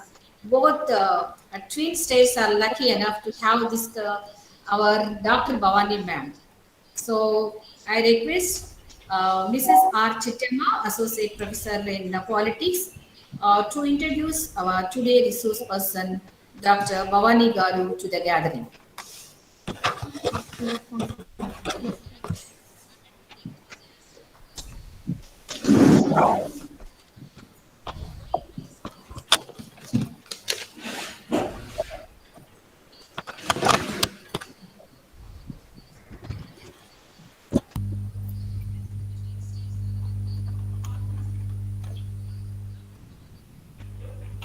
Good afternoon, everyone. I am R. Chittama, Assistant Professor in Political Science. I take this opportunity to introduce our today's resource person, Dr. Akkapedi Bhavani, Financial Inclusion and Social Change Enthusiast, Associate Professor in Loyola Academy, Secunderabad. Dr. Bhavani has been teaching different courses in economics for the students of economics and management for the past 27 years. She presented and published research papers on gender issues, labor force participation, wage rates of male and female laborers, financial inclusion, cropping pattern, etc. She also developed teaching classes in economics. Dr. Bhavani worked as project consultant in National Institute of Rural Development and Panchayati Raj, Hyderabad. She also worked at Symbiosis Law School, Bangalore, Sivasivani Institute of Management, Secunderabad, and Maristella College, Vijayawada. As a financial inclusion and social change enthusiast, Dr. Bhavani worked on various research projects titled Impact Evaluation of Financial Inclusion Programs, UPASAC in Uttarakhand, Srinidhi, a digital innovation in Indian microfinance sector, and an evaluation of ease of access to finance by MSES, an empirical study in India. While she was at Center for Entrepreneurship Development and Financial sister రాసి Inclusion పెట్టినట్టుంది at check the చేస్తాను National Institute of Rural sisters అందరు link Development పంపించారు and Shrimati Panchayati Raj, Hyderabad. She is one of the resource Meera Shrimati persons పిలిచావు for the House in sister దగ్గర national ఉంది and check international sister దగ్గర training ఉంది sister దగ్గర ఉంటే programs ఎవరు వెళ్ళలేం conducted కదా by అక్కడ CEDFI, 1000 రూపీస్ చెక్ సైన్ చేశారు NIRDPR, sister and in collaboration with check తీసుకెళ్లారు other కదా agencies like Center for sign చేసి International ఇచ్చేసారు ఎవరికైనా Cooperation and ఇప్పుడు రేపు వచ్చి Training తీసుకో in Agriculture Banking. As an author, Dr. Bhavani contributed a lot to the Andhra Pradesh Open School. Okay, madam, continue.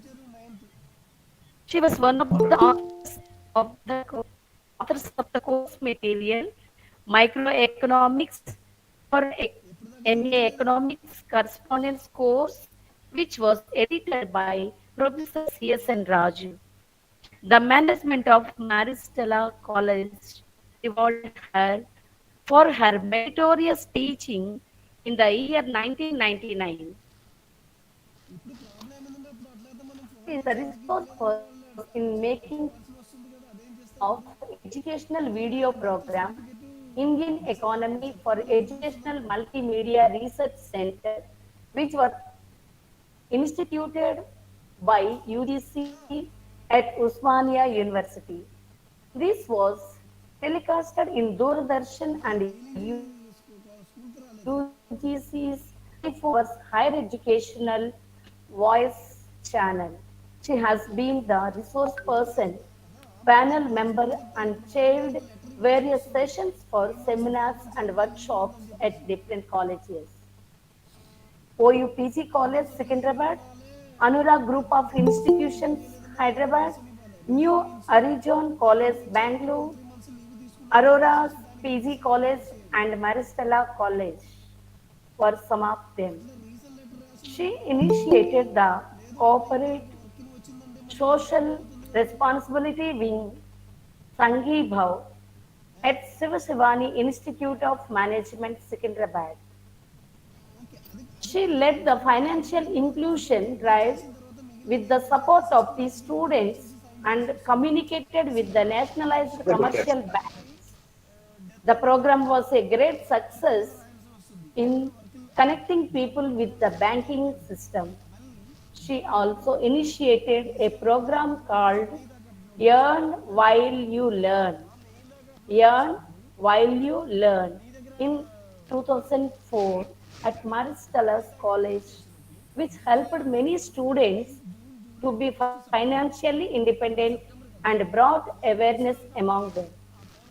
With more than 27 years of experience in teaching and many other accomplishments, she not only trained her students to be successful and knowledgeable, but also inspired them with her accomplishments to pursue their dreams. We are very fortunate to have you with us today, madam. Thank you.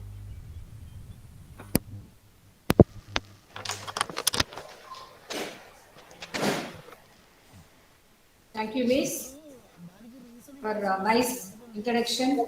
Really, we are lucky enough. I want one of the students to switch on the video and respond to me saying that how much of time they would like to give me without getting bored.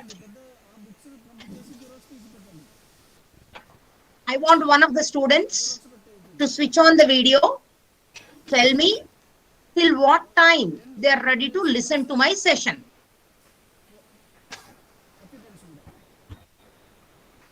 Okay, ma'am. Yes, madam. As we your can- wish, ma'am. Oh, no. Very disciplined colleges.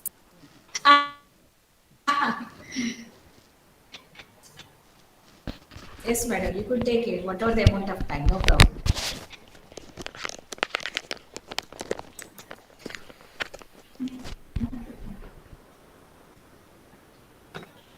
Madam? Madam? Not audible, madam.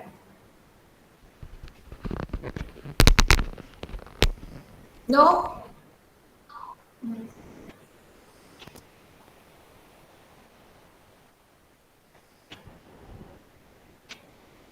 No, madam. Ma'am, mute lo undi, ma'am. Correct. Now audible? Yes, madam. Yes, ma'am. Yes, ma'am. Am I audible now? Yes, ma'am. Yes, ma'am. Yes, ma'am. Yes, ma'am. Thank you so much. Thank you so much.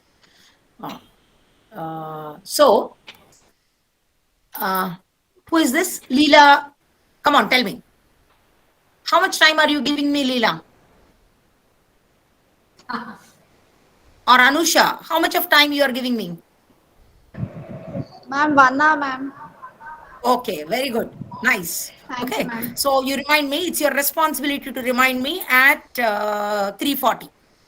Now it's 2:40, less than that. I'll try to take less than that. Okay. Okay. I want Leela to switch on the video. Sir, namaste, Madhubabu sir. Madam, namaste. Leela, why women, the topic of women is very important.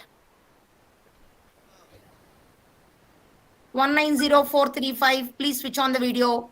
Tell me, I want the students to respond how the topic of women is important.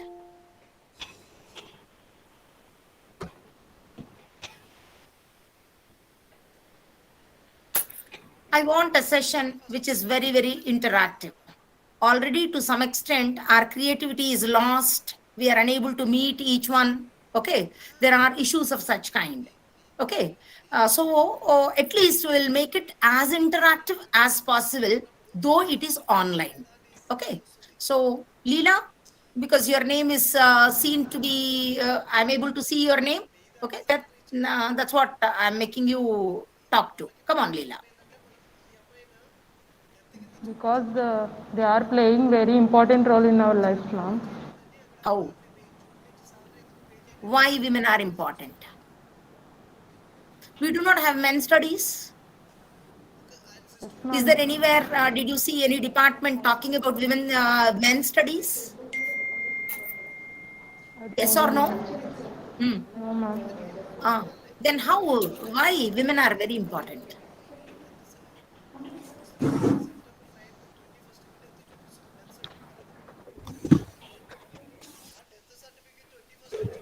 Hmm? Tell me. Ma'am, You, from you the gave past, me 1 hour. Okay. So if you are able to see, there are no right answers, there are no wrong answers. We are social scientists, right? When we are into social science, there is no exact answer for anything. ma'am, Otherwise, there is nothing that which is wrong or right. It depends on the implementation. Okay, and ideas are very, very different from one to the other one. For one, capitalism may be good. For another one, socialism may be good. For another one, mixed economy, they may feel good.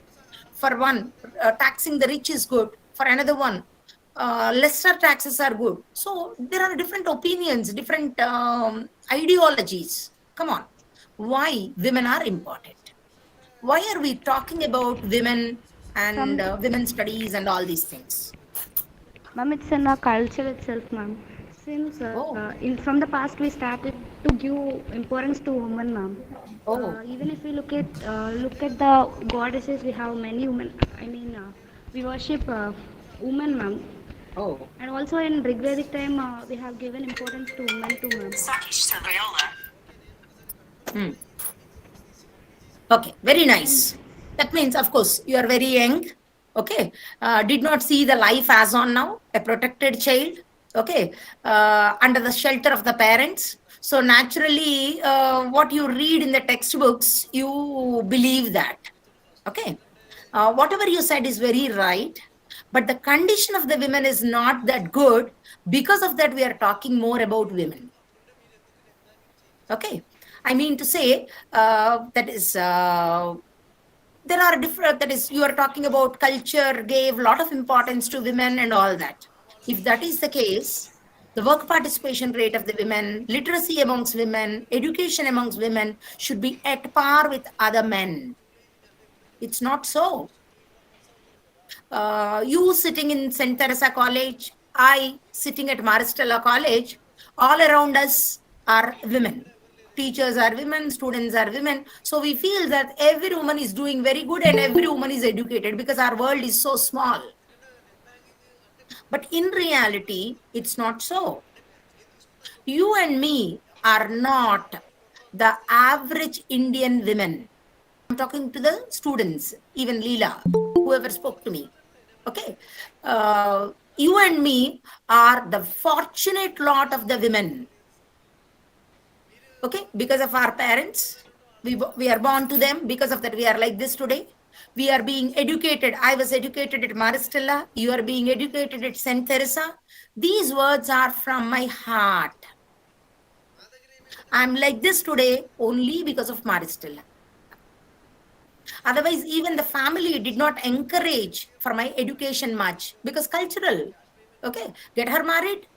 uh, That is still, that is, they want me to be happy only, but not education. So there are some social and cultural things becoming hindrance, and not only that, there are so many other things. So to discuss about all those things and how they have an impact on employment of women, that is, we call it as in economics as a labor force participation rate, and whether they are mostly employed or unemployed, we have this particular session. some 2-3 years back, maybe around 2 years back, just before COVID, maybe just around or before, just before COVID, I had one lecture at Maristella College. I was the resource person at Maristella College, delivering a similar lecture of such kind related to women and unemployment. It was physical. I was talking to the students. I'm talking to you now. I want you to respond, one of you at least. Okay, unmute and respond. Are you urban? Eluru, Yes, is it ma'am. urban? Yes, ma'am. Are you educated? Yes, ma'am. Yes, ma'am. Are you young? Yes, ma'am. Yes, ma'am. Are you women? Yes, ma'am. Yes, ma'am. These are the ones who have high unemployment rates.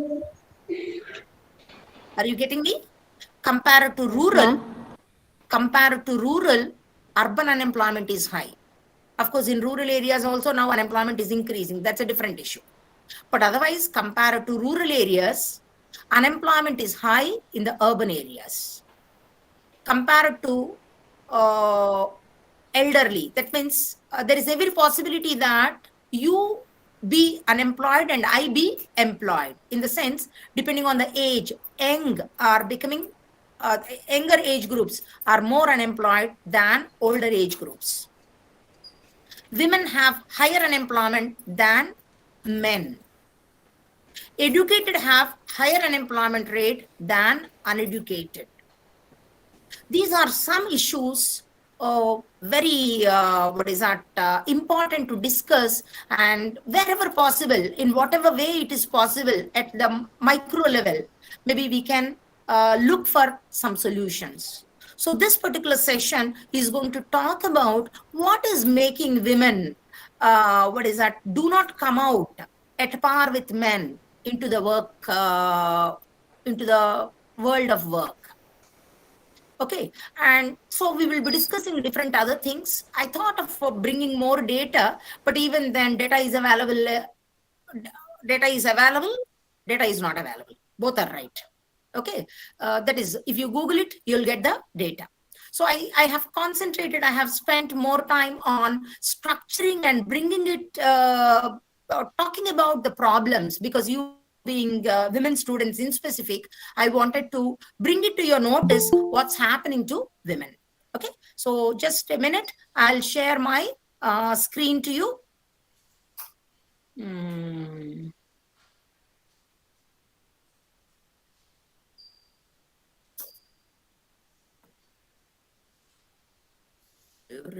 Screen. No. Sharing is present now, no? How is it? Why? I'm familiar with this, but even then I'm not an... Madam, you did not receive my mail?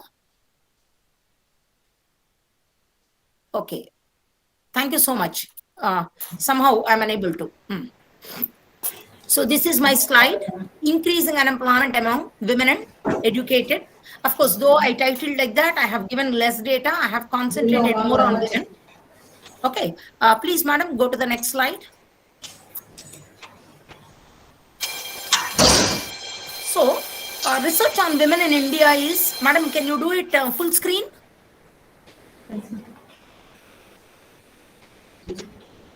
Slideshow. Yes.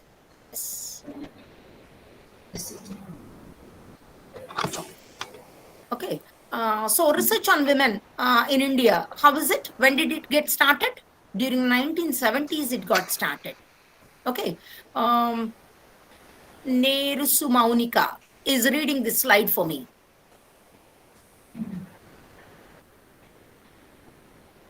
Maunika. Maunika is not there. It's okay. Research on women and associated issues of inequality, discrimination, violence, and empowerment have been on the Indian agenda since 1974. It is as per the Sustainable Development Goal number 5 of the UN. Despite growing awareness of gender inequality and expanding initiatives, gender-related issues continue to remain relevant, and indeed, the changing structure of the society and economy now brings more challenges. That is, the changing structure of India is bringing more challenges. Why? How? Let us see that. Next slide, Panam. Madam, next slide, please.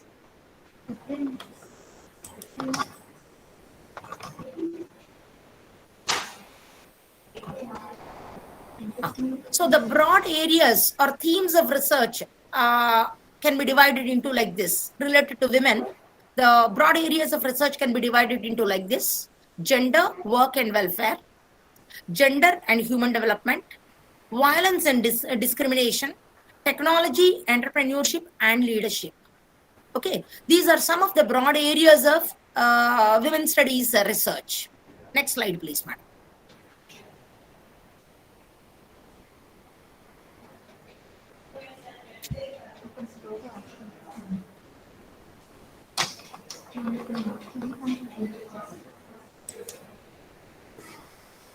Madam, next slide, please.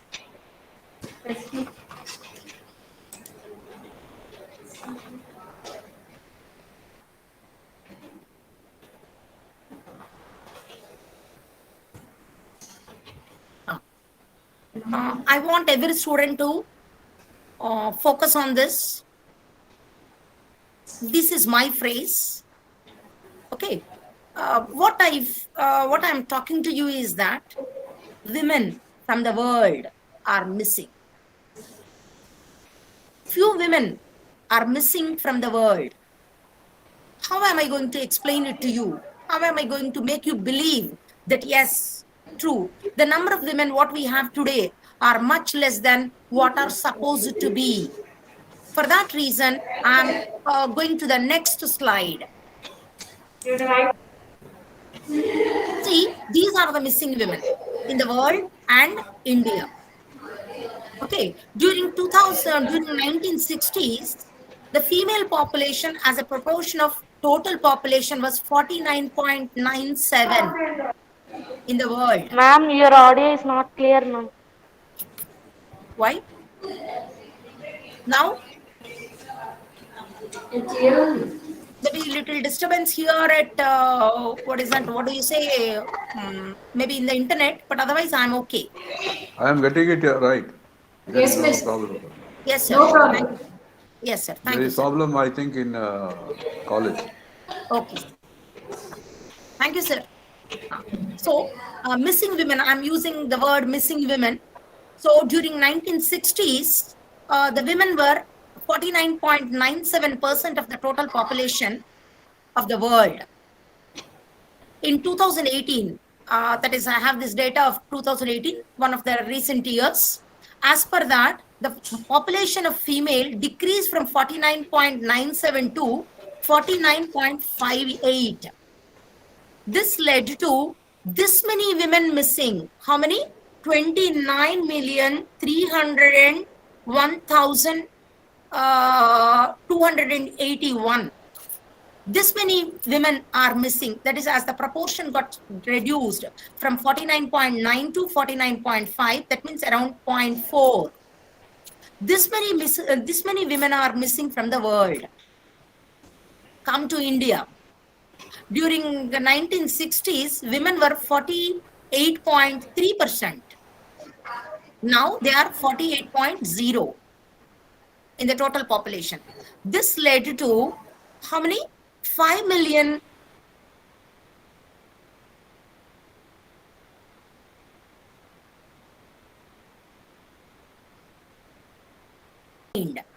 okay, socially cultural issue. So this is about the data. Okay, madam, next slide. Okay, this is some data that is from the World Bank. I got it. Madam, that slide is necessary. The previous slide.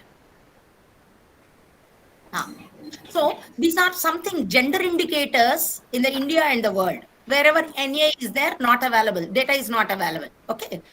So what is it showing? That is, it is comparing the world and India, and how India is faring in relation with the, that is in comparison with the world average that we are talking about.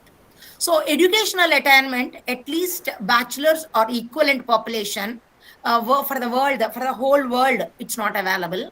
But see the gender discrimination, it's 11.4 for men, and whereas it is only 6.7 for females. What is this? Educational attainment, at least bachelor's or equivalent. Population of, that is, this data is about 25 plus age group. Okay, cumulative data. So it shows male are more educated, female are less educated. Come to the second one. It is employers. Employers in the sense, entrepreneurs, self-employed. So who give employment to others? Of course, at any point of time, employees will be more in number compared to employers. Though India has more self-employed, even then the employers, that is who engage others for employment, are only 1.92% among male, and that's much less for women, that is only 0.55. For the world, the employers are the average number of employers, average percentage of employers for the whole world was 3.74. That means what it shows, in India, we have less number of entrepreneurs or employers. Okay. Otherwise, there are so many self-employed, but they are unable to give employment to other people. For that reason, the world average is 3.74, but whereas India has only 1.92, and the same thing for women is 1.68 for the world, and whereas for India it is only 0.55. Employment in agriculture. See, here India is, what is it? Indian female employment in agriculture is high. It's 57%. Male employment in agriculture is only 40. The gap, the gender gap for world is less. 29% of the male are employed in agriculture as world average. 28% of the women are employed in agriculture across the world. But whereas CR ratios, for us, more women are employed in agriculture compared to men. That is, women occupy low paid jobs. Okay. Next, employment to population ratio. Okay. India, it's 77%. Okay. Of course, world is 71. This is again, the data is very, very confusing. Students also get confused because just now I was reading the work participation rate of India is falling and less it is showing. But whereas this particular data is showing work participation rate, that is the workers. Okay, employment in the sense it has to be workers. Otherwise, this particular data might be talking about formal employment. Okay, even formal employment is very less. There is some confusions regarding the data, but whatever it is, employment to population ratio, look at the gender differences. We are majorly concentrating on the male-female differences. It's only 23 for India, that is, and 77 for 23 for females, and whereas 77 for male. This gender gap is less for the world as a whole. It is 71-45, and whereas for India, 77-23. That means that the gap is higher for India compared to the world. Madam, next slide, please, madam.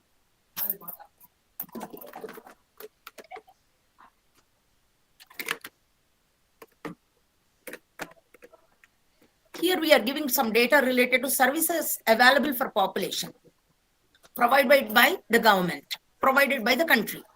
Okay, country as a whole. These services have an impact on women and work participation rate. Government expenditure on education, the world average is 4.9, India spends only 3.8.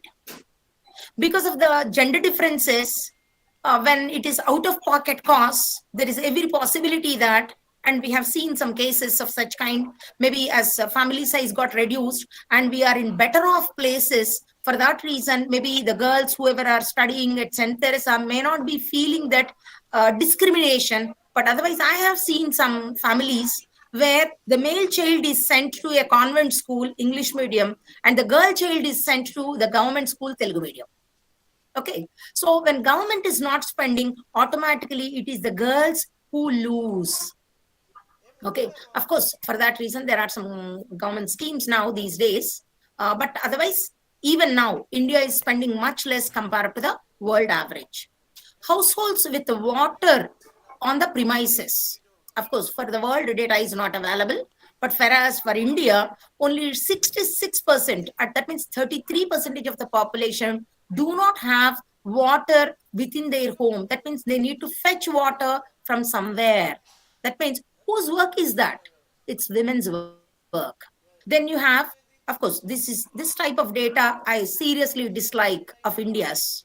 Maternity leave benefits. Is it given or not? World Bank is asking while asking the data.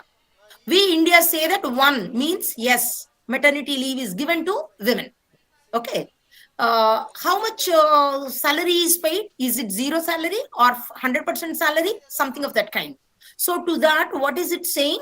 It is law mandates paid and unpaid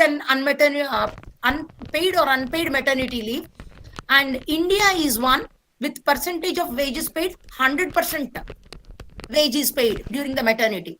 All of you know that how many women working in India get this maternity benefit. Okay, that means as per the ILO's International Labour Organization's norms, is India giving maternity benefit? Yes. Is it giving full salary? Yes. How many days is it giving? It's giving 6 months. But what percentage of the Indian women are receiving it is a big question. Seriously, research to be done in this particular area to reveal the facts. Our professor, that is my professor guiding me for my MPhil and PhD, used to say that research is not something new you are going to identify. You are going to substantiate it. That is, whatever is available, whatever data is known to people, you say that research says that, yes, it is true. Proving it with the data. Okay, that's research. So, maternity benefit is like this. Cooking fuel. How many of them have LPG? This data is as per 2000, data is available, latest data available between 2009 and 18. Okay, so 43%, of course, due to the Ujjwala scheme across North India and such things, maybe it must have increased. Maybe around 60%, that is going by very magnanimously increasing the coverage. We can say that maybe around, the data is showing 43, but even then, otherwise also, maybe maximum 60% of the households might be having LPG. That means the remaining 40%, even now, they do not have LPG connections. Who has to cook at home? Is it the men or women? So women have to fetch water, women have to fetch firewood, then cook. Because of all that, what happens? Their work participation, their number of working hours get reduced. Otherwise, they have double burden. Just to talk about, very recently, I was listening to one lecture by Farzana Afridi of ISI, Indian Statistical Institute. The data, what it talks about is, they did a study on Ujjwala scheme run by the government of India. Then what it shows is that, of course, it's our old Deepam Padakam during the Chandrababu Naidu's period. Okay, now it is extended across the country. That is, otherwise across the country they are making use of it, and it's called Ujjwala scheme. Okay, so the study, the Afridi study, what it says is that as soon as LPG facility is given to the households, the women are able to, their work participation rate is increasing, they are being released for work. Her study is that. Okay, so these are the services available for population, and they have an impact on women's work and working conditions and their living conditions as such. Madam, next slide, please, madam.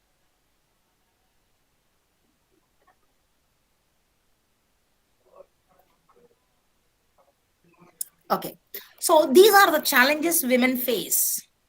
Okay, they are social and economic. Under the social, as I was talking about in the previous slide, that is, they need to fetch water, they need to fetch firewood, then nutrition and health. Okay, women's health is taken much care only when she is pregnant, for a majority of the women. At other places, her health is not taken into account. She gets attention only at that particular period, because she has to give birth to the children, and then their vamsam will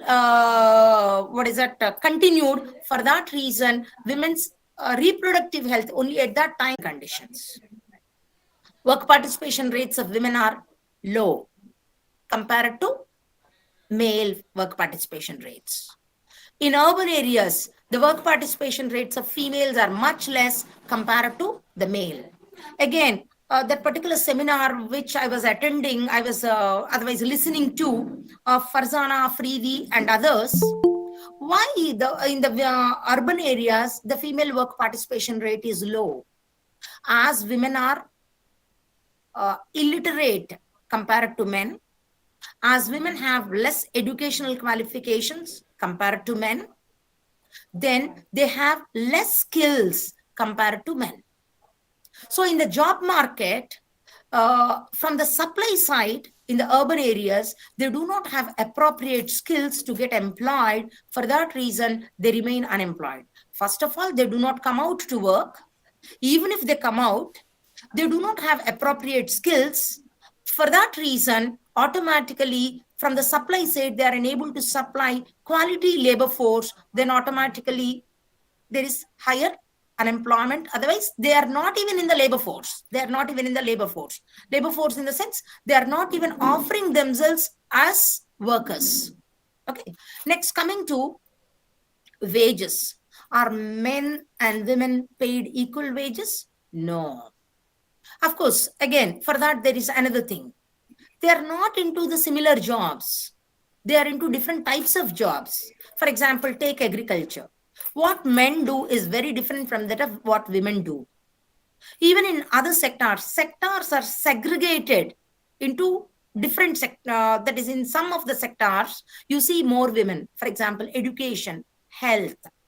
Again, in education, women are more into primary education compared to higher education.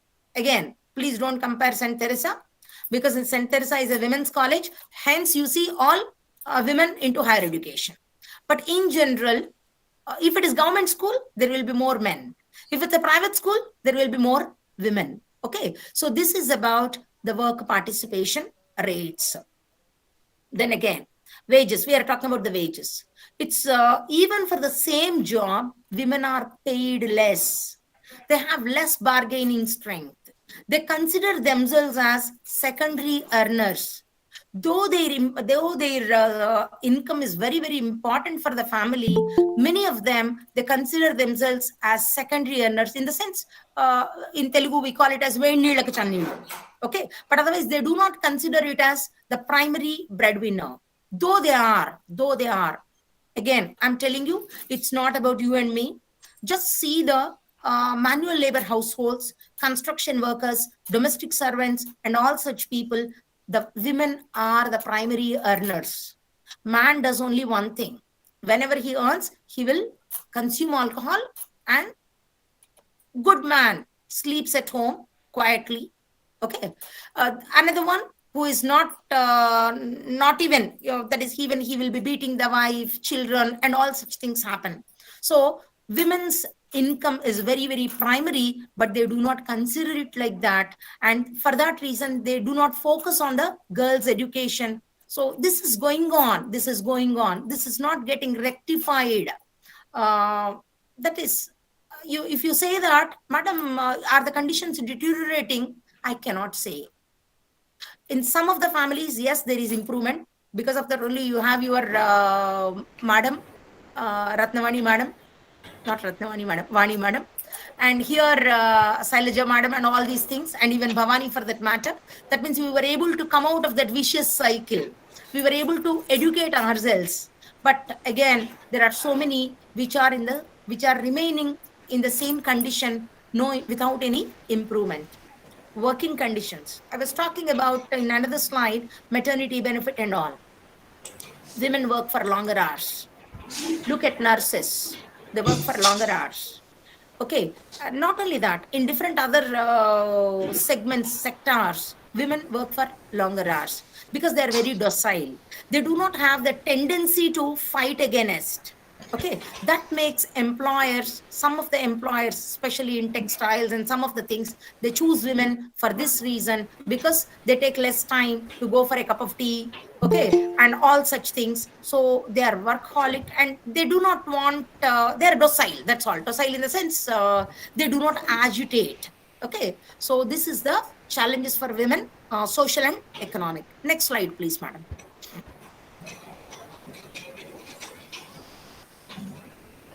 Okay.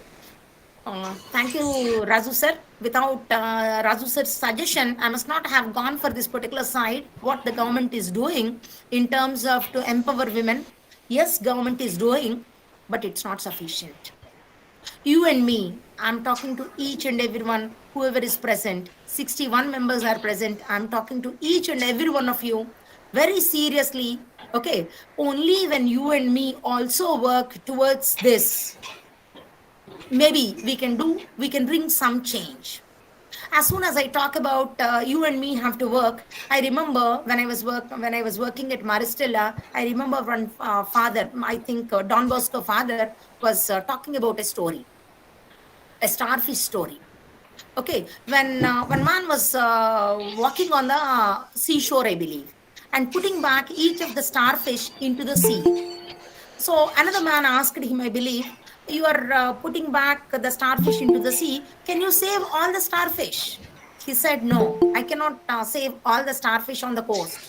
But whichever starfish is put back into the sea, into the waters, that got saved, that gives me satisfaction. In a similar fashion, at our level, we should work.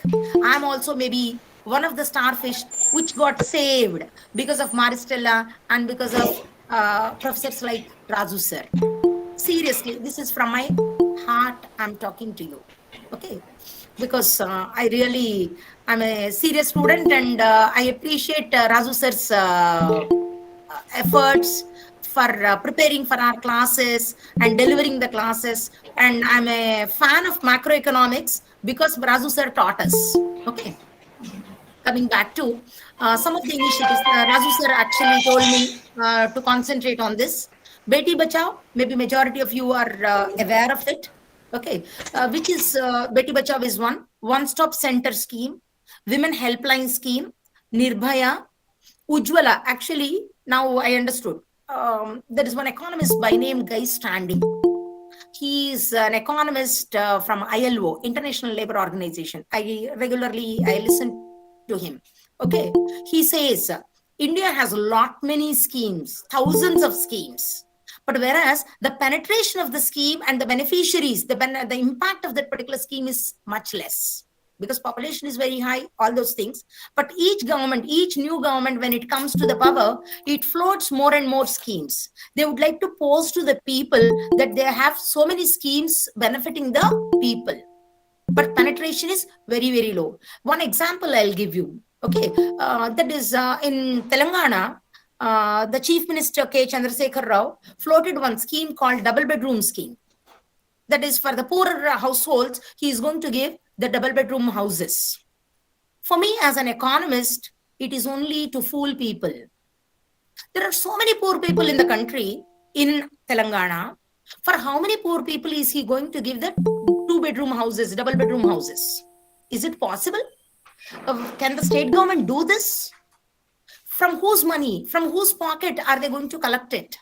Okay, it's not possible. It is to fool people. If at all, if you are also poor and I am also poor, I think that you are getting benefited and you think that I am getting benefited, but both of us do not get benefited. It's only a marginal, a very small percentage of the population, 0.0000 will be getting benefited. But it is to his credit that there is a scheme providing double bedroom houses to people. Okay, food, that is a public distribution system, that can be done because it's less costly compared to double bedroom houses and all such things. Okay, even Raitu Bandhu he was doing. Even as far as Raitu Bandhu is concerned, I'm trying to educate the students. This session, I think, especially for the students too. Even Raitu Bandhu, for that matter, I feel that he's very, very clever. He is the one who started distributing money much before the elections from the state exchequer to the people and get votes. Okay, so this is my opinion. This is my personal opinion. Okay, of course, it was implemented even at the central government. That means they have copied the scheme, undoubtedly. Okay, because everyone would like to come back to power. So these are the gimmicks. So some 4,000 rupees or 8,000 rupees, some amount is given. In the beginning, actually, he has given it to everyone just before the elections. Now, I think now, based on the PAN number, now depending on the acreage, they're going to cut short the scheme. Okay, so coming back to this Ujjwala scheme, there are two Ujjwala schemes. One is LPG, and this Ujjwala scheme is again slightly different. That means government doesn't have sufficient names to select. There are that many schemes in the government, that many schemes in the country. For that reason, similar names have to be put. Okay. Next, Swadhar Greh is another one. Nari Shakti Puraskar, Mahila Police Volunteers, Mahila Shakti Kendras. Again, I kept some space deliberately. These are some of the schemes which are just making the women survive. Just for their survival. Beti Bachao, Beti Padhao. Bachao, it's there in the scheme name itself. That means, if at all, if these schemes are not there, women may not even survive. The girl children may not even survive. Okay, so these are for the survival, protection. Okay, then I have, with the space, I have kept other schemes with little space. They are steps, support to training and empowerment program. So these three programs, yes, makes women contribute more towards work and receive better wages and have better living conditions. If you remember in the previous slide also, I have kept three things under the economic. One is work participation rate, another one is wages, and the third one is working conditions. For these three, the economic conditions of the women will improve with these things. What is this? Next slide. So by giving training to women, by when women come, even of course I have as soon as I was not familiar with this particular scheme of the government of India, but as soon as sir told me that, I searched for it. It is actually, they fund construction of working hostels and all such things. But till now in my life, I did not see one centrally funded women's hostel, women's hostel. Okay, that means, as I told in the previous thing, schemes are many. Their penetration and their beneficiaries in relation to our population is much less. Okay, Mahila E-Heart, of course, I have seen this Saras, it's happening. Because maybe as I was in NIRD for some time, I must have seen that. But otherwise also, I have seen Saras exhibitions. First time I visited this Saras exhibition at Vijayawada. Okay, Mahila E-Heart is digital platform that is in support of this Digital India, Stand Up India and all that.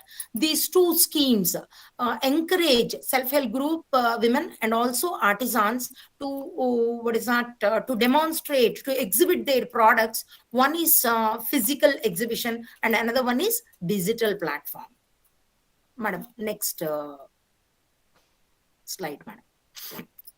So I have just elaborated. Beti Bachao, you know that it was introduced in 2015. Of course, a new name might be. Even prior to that also, there were some schemes. One-stop center, It is actually to protect the women. Okay, even I did not see even one-stop center. Of course, I'm so fortunate. I did not need this personally. That's a different issue. But even then, I did not come across these centers. Women helpline scheme. Oh, madam, next one. Because some of them I have already discussed. Ujjwala. Again, this is not LPG connection Ujjwala. This is comprehensive scheme for prevention of trafficking. Okay, so these are the problems women face. Then working women hostels I spoke about. Mahila e-Heart also I have spoke about it. Next one, madam.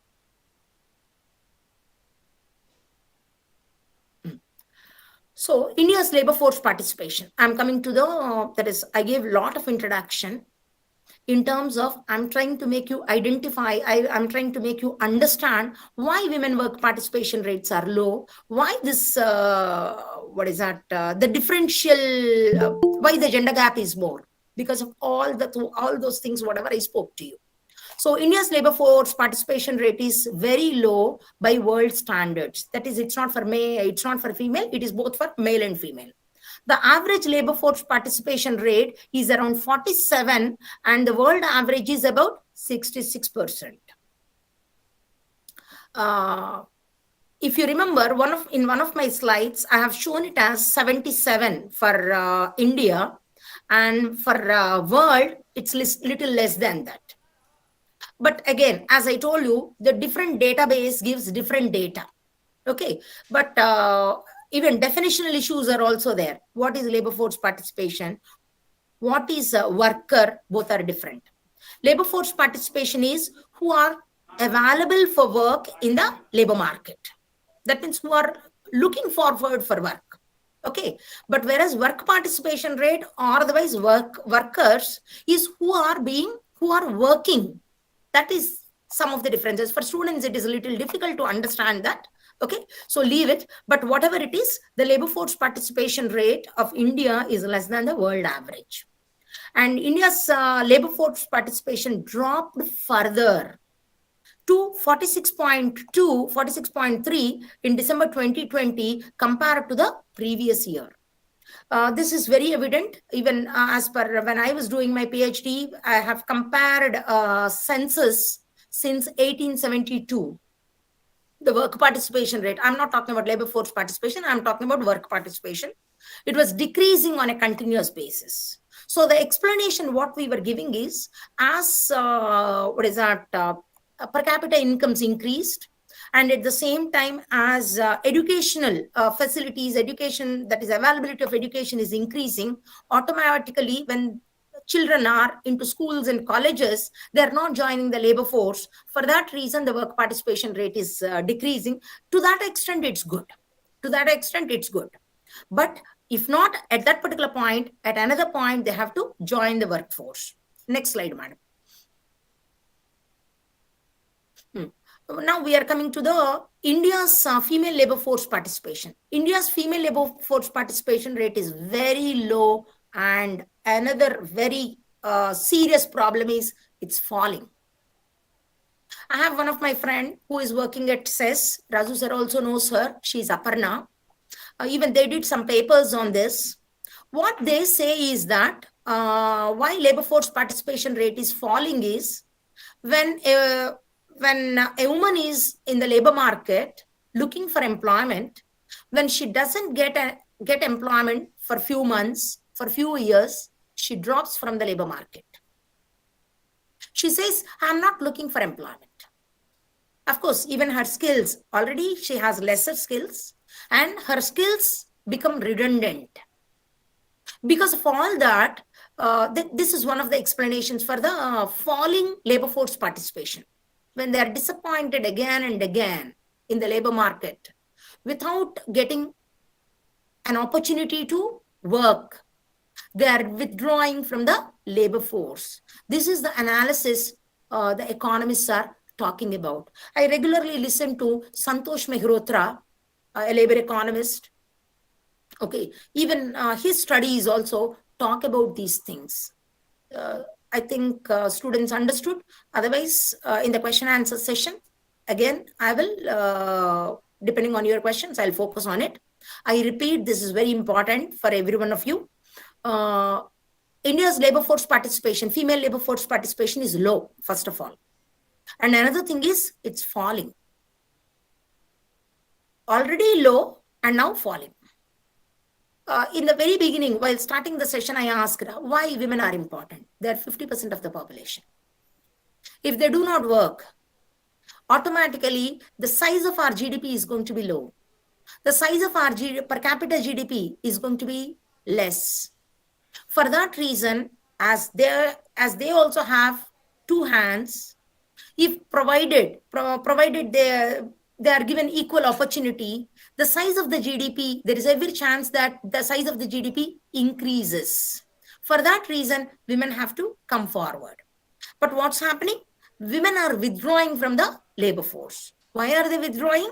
When they identify unemployment, otherwise when their spouse is earning better, per capita income of the otherwise household income is okay, then we have also seen the women working conditions are very, very bad. When working conditions are very bad, she withdraws from work. Even related to, I do not exactly remember the another author, otherwise another researcher's name. In that Farzana Afridi's session only, I was listening to others. Only when working conditions, I mean to say security of job, working conditions improve, maybe more women will come forward to work. Because they do not have any problem related to food, clothing and shelter. And when working conditions are not good, they're satisfied with what they have.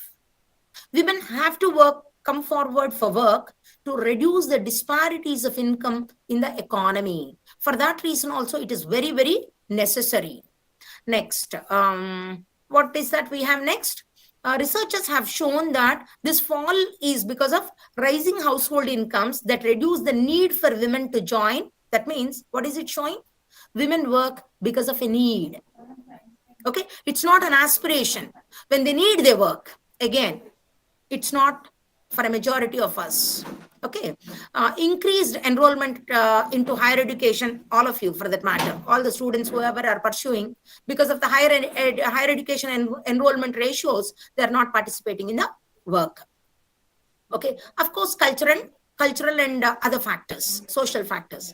Further, it is evident that employers are also biased against hiring women. It's not all employers, all the sectors, unorganized sector is ready to employ. Formal sector, because whichever follows the rules and regulations of the government, maternity benefits, social security, child care leave, for all that, automatically they prefer men rather than women. And even I told you on the other side, even from the supply side, they do not have appropriate skills. Okay, drawing women into the labor force by removing the impediments they face to at least bring their participation levels close to global standards is critically important for India to gain the demographic dividend. All the students may be well aware. They must have heard from many many of the resource persons, not only in this seminar, at other places also, at other sessions also, at other conferences, that demographic dividend. If we do not use this demographic profile properly, there are people who also say that it is not going to lead to demographic dividend, it is going to be a demographic disaster. When we were studying at Nagarjuna University, otherwise at Maristella College, pursuing graduation and post-graduation, all the time we used to get one question: what are the problems of Indian economy? We used to write population was a problem. Okay, so during late 80s and early 90s, we were considering population as a problem, but now we are calling it as a dividend. Okay, India is one of the very young countries in the world. Okay, and we are talking about the dividend. That means we are going to get some benefits. So our women are not part of the population of the country. When we are not able to use half of the population of the country, how do we have demographic dividend? For that reason, the focus on women work participation rate becomes very, very important.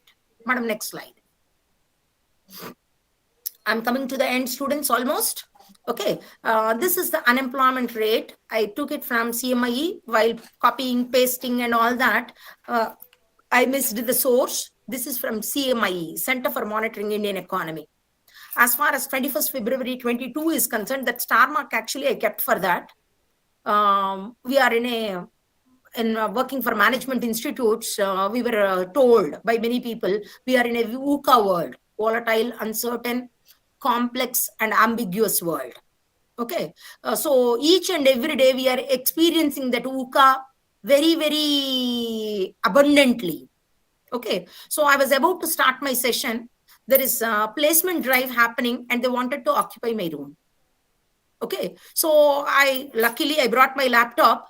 Otherwise, what must have been, I do not know.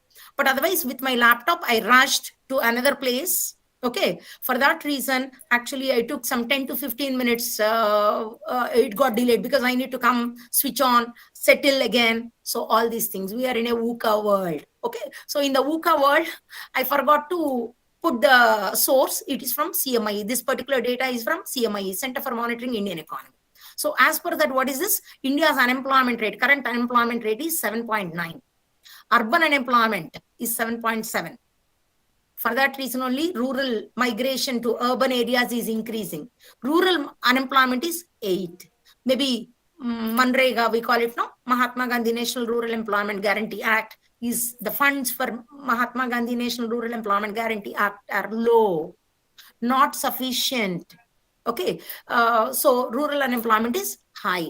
Separately, I did not give, what is that? I was unable to immediately find, but I was reading female unemployment rate is now in 2 digits. I read so many lectures, so I paid attention to so many lectures, sessions by Institute of Human Development.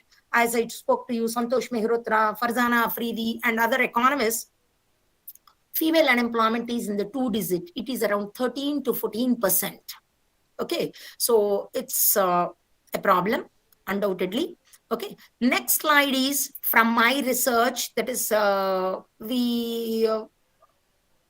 did not give you the complete data. I gave you only the figure. What is it? Contribution of women towards family income among SAG households in Andhra Pradesh and Telangana. I came to Eluru for this particular study some 2 years back. I think in 2019 or early 2020. No, 2019, I believe. Okay. So what is it showing? Lower the family income, women are contributing even more than 50% to the household income. As family income is approaching 1 lakh per month, their contribution is the lowest. Their contribution is, of course, again, what is that? On the final, today morning, I, copied, pasted. I was unable to paste it properly. Okay. Had classes and such things. That is, I was planning for this particular slide, but did not do it. So for that reason, it's not clear very much. But what it shows is that at the lower levels of family income, she is the one who is bringing bread to the family. She is the breadwinner. She is safeguarding the family from getting into poverty. But as far whenever the incomes are increasing, her share in the household income is getting reduced. That is I would like to do more research in this particular area, proving that there are no appropriate policies in place protecting the women workers. There is no social security. Because of that, when working conditions are not good and the family's household income is reasonably good, they are withdrawing from the workforce. Okay, so this is from primary data. This is from field survey across Andhra Pradesh and Telangana. In total, 10 districts, 5 districts from Andhra Pradesh and 5 districts from Telangana. Okay, so this is about the women. I told you I'll take 1 hour, almost over. Okay, so this is almost my last slide. There are some references I was giving. Even references, actually, I did not update the references. Some of the references are correct, but some of the references which I was using for some other sessions. So references is not completely that is, it's not the comprehensive list. There are some of the things which I did not use for this particular session. There are some of the things which I was unable to update. So this is about increasing unemployment and women.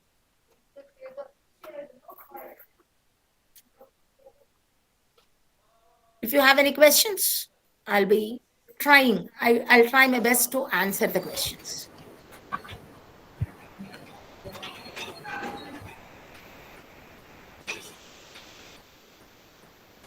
Thank you, ma'am. Thank you, Madam. Thank you, ma'am, for sharing views on increasing unemployment among women and educated. Really, we have highlighted research on women in India, missing women in world and Indian case, then gender indicators, India versus world, and then education attainment, employment in agriculture, employment to population, and services available for population, and what are the challenges for women, especially social and economic, and some of the initiatives of the central government for women empowerment, like Beti Bachao and Beti Padhao, and Ujjwal scheme, Mahila e-health and all. And not only that one, how that India's labor force participation, in a percentage wise, and then India's female labor participation is very low and falling. Why? What are the reasons behind? And present unemployment rate. Really, it's very nice and enriching, and hope our students got knowledge on this particular topic. And this session is open for interaction. And now I invite dear if we have any queries, you can ask ma'am, Dr. Bhavani ma'am. Please, girls. Hello.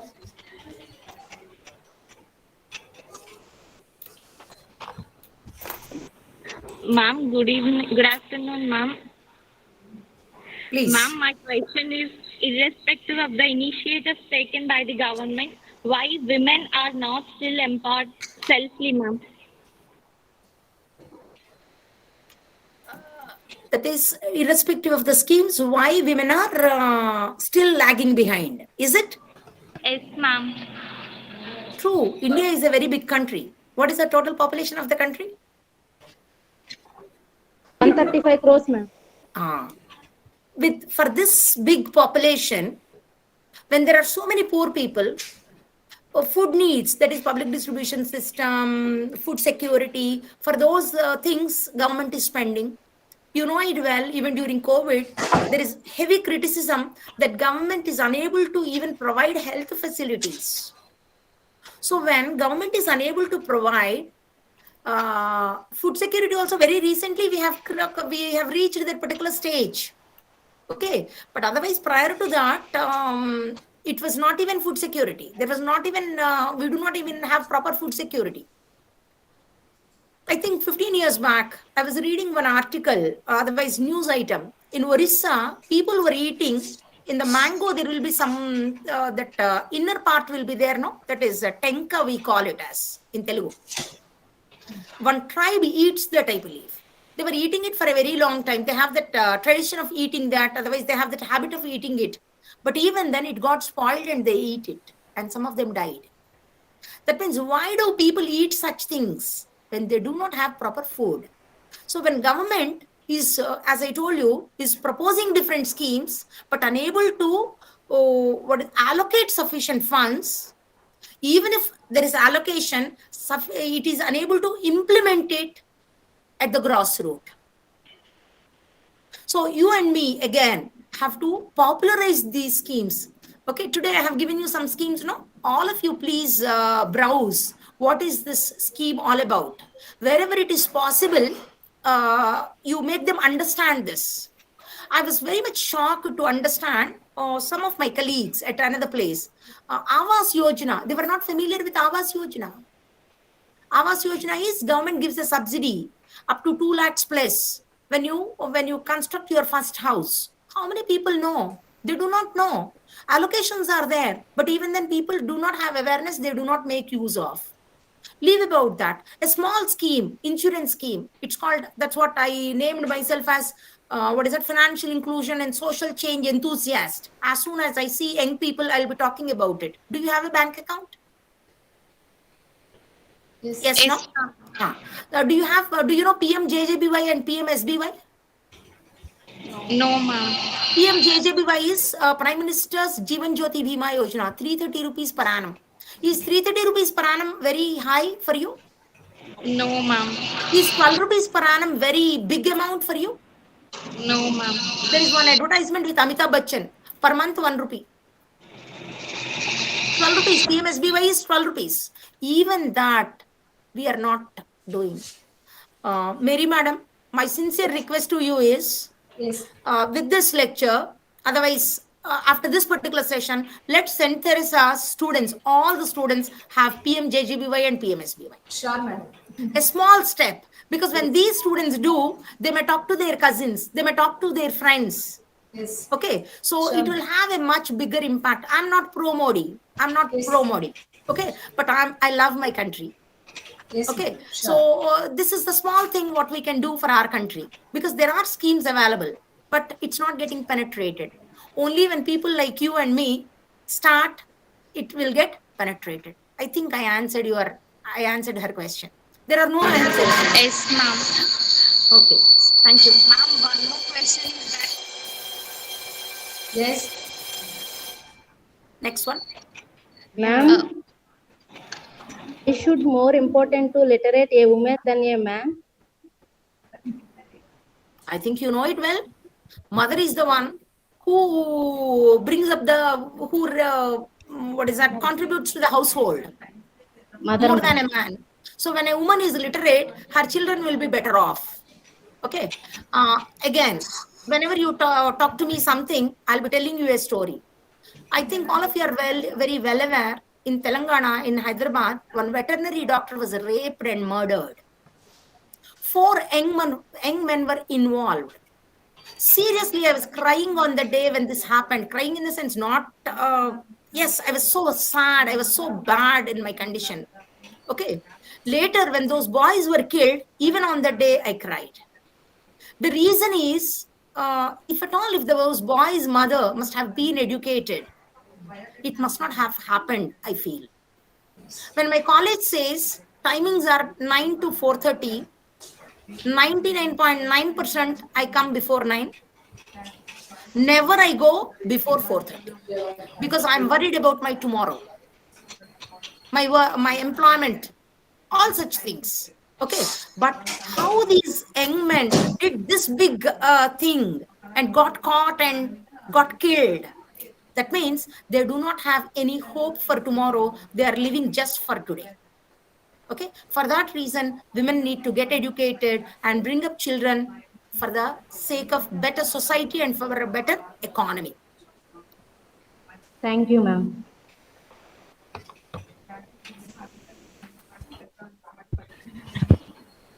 Yes, please. Ma'am, why is unemployment higher among the educated? Who is asking? May I see? Can I see you? You try. Why is unemployment higher among the educated? You just try to answer this. What are you studying? Studying degree, ma'am. Degree which course? BA, ma'am. BA. Okay. Are you going to get employed? Are you going to look for some employment or the other? Yes, ma'am. How much salary do you expect? These are answers from my side. These need not be 100% right answers. How much salary are you expecting? 20, ma'am. 20 what? 20 rupees? 1,000. Huh?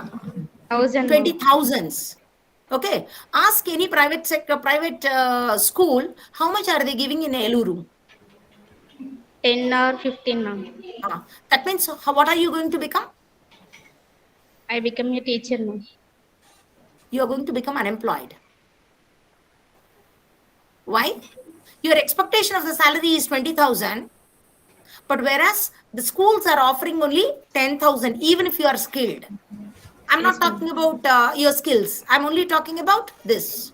So your family has good assets, okay, good family income.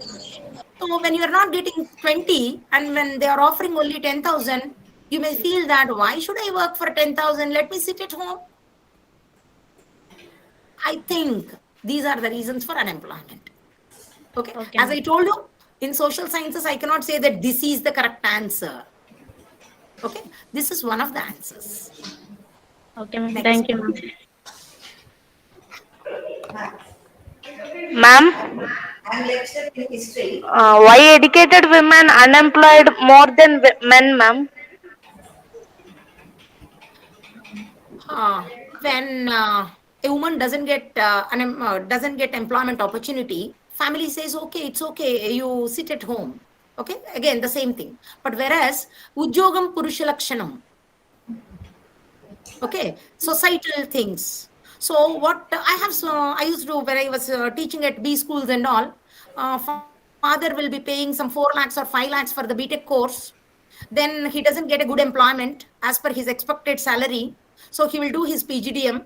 Even after that, he doesn't get good employment. So he will ask his father, send me to other countries, Canada, Australia. Okay. So one day he came and told me, I'm asking my father, he's not giving money. He's asking his father to sell away some of the land and give him money. That means still he gets the reasonable salary what he wants. He would like to pursue education and go here and there and spend money. That is for the rich households. But what about those who do not have property to sell for sending the children, sending the male boys to foreign countries and all? They have to work. If not today, tomorrow they have to work. Hence, as per the societal things, even man, as soon as he crosses some 22, 23 and all, he will be in he'll be very eager to get into employment. That means his will to get employed is going to be higher compared to a woman. Woman, as soon as she gets married, she feels, Amma, my husband is earning, I need not work. Social factors. Ma'am, if she interested to work, Again, I am telling, these are some of the answers. Come on, you are telling something else. ma'am, if she is interested to work after marriage also, like me, they'll work. Like your Mary madam, they will work.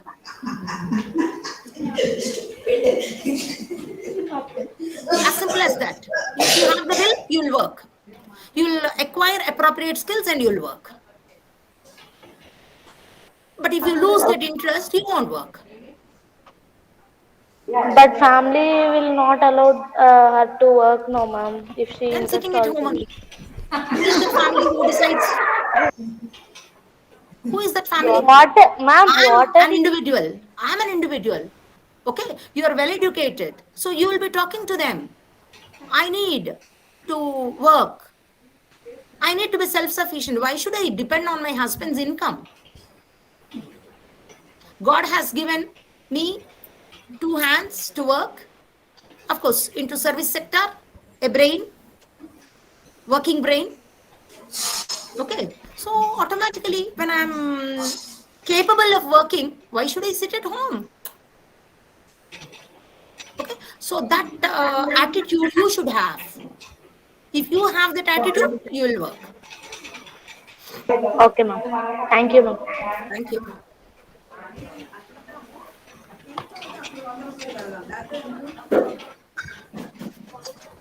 Madam, shall we? Raju sir said he has something to ask. Raju sir. Sir, can I? Are the students' questions over? Questions of the students is over. I think there are some more eager to ask you questions. I'm so happy. These days, students asking questions is not there. They ask very interesting questions. Right. And I also surprised how you elicited answers from them through questions. Amazing, huh? Why you have actually answered her question, why educated people are unemployed. But still again, she asked you, repeated the same question to you. Anyway, thank you very much. I enjoyed listening to you, Bhavani. Thank you, sir. Bhavani was very, eager student when she was a student. I found her to be very eager, and like, sometimes I used to get irritated also, because she's always questioning, and even on the way, stairs somewhere, she catches me and asks me questions. And when I'm inside my room, also she comes and asks me questions. So whenever I see Bhavani, I will be a little bit, worried what questions he is going to ask. So anyway, three names you mentioned, Bhavani. Yes, sir. Actually, one name you did not mention. That is about missing women. The Missing concept women is of from the World Bank. Yeah. Actually, World Bank from missing women concept is first coined by Amartya Sen. Okay. Yeah, later it became, those days you were young. You were not even, I don't know, those days you were just a student or whatever. You are not into research. But if you are in research, like, in the case of Malhotra and that guy standing, there are two other big names you mentioned, you would have caught this. That is one thing. But somehow, don't you think that that concept of missing woman is not in academic circles anymore? I don't see much discussion about missing woman today. That means data is being shown that it is improving, no, sir? So when data is shown that, for that reason only, while in that graph also I was talking to the students, that is manipulating data is, we are experts in that. Yeah. So because of that, we are showing that the sex ratios are improving, and the policies, whatever we are adopting, are showing positive things. For that reason, as soon as the condition is improving, we don't talk about it. That's one. Of course, another thing is, I read for my research, Professor Irudaya Rajan's article. What he says is, it is the gender ratios, the adverse sex ratio is because of positive reasons. In the sense, he talks about the biological things. Male fetus is very, very weak compared to the female fetus. So because of the improvement in the medical facilities, the male fetus is getting being protected. For that reason, masculinity increased, he says. And another thing, what he says is, when violence is there in the country, in the state, he gives the example of Rath Yatras. Wherever the Rath Yatras happened, during in those districts, they have reported lesser number of women. That is, they do not reveal the number of women. So it's not actually gender. Women are not actually less, but even if it is less, it is because of positive reasons. Irudaya Rajan talks about, sir. But the other thing is, infanticide and feticide were on the rise when actually Amartya Sen presented this concept of missing women. And there are there is no data about WHO or even our own health department won't reveal any data about abortions, number of abortions in 2022. Like that, we don't get any. Right? Yes, sir. Infanticide, definitely they won't. Correct. But if your deaths and births department is working efficiently, okay. Actually, even if that happens, abortion takes place or some infanticide takes place, they have to report. Even in case of infanticide, they have to report to municipality, so and so young child died. Abortion, definitely the hospital has to report to municipality. Infanticide is shown as a natural death. Correct. Infant mortality is not reported in India. They just a boy or a girl under the age of 1 dies, and simply they finish off those formalities. They don't report. Correct. Therefore, we are not having sufficient information. What you have said is right. Yes. Anyway, I don't want to go more into that. But I really was appreciating you about the concept about gay standing. Amazing person, gay standing. Yes, sir. He developed the concept of precariat. Precariat, the dangerous Precariat. class. Yeah. The most dangerous class is on the rise. These four men are part of it. Yeah, you remember there is this concept called as in English literature they talk about what is called as portmanteau. Portmanteau is like you combine breakfast and lunch and make it as brunch. Am I right? Breakfast and lunch, Yes, you sir. call it as a brunch. Here he mixed precarious is a situation and the working class. Working class in communist language is a proletariat. Socialists they call working class, right? So he mixed cleverly that proletariat and precarious into developed a concept called as a precariat. Right. And when you mentioned about his name, my thoughts went into him. And also the other important thing you said about today, I appreciate you for that, is about Santosh Mehrotra. You remember Santosh Mehrotra was very much in news. He was in the JNU at the time.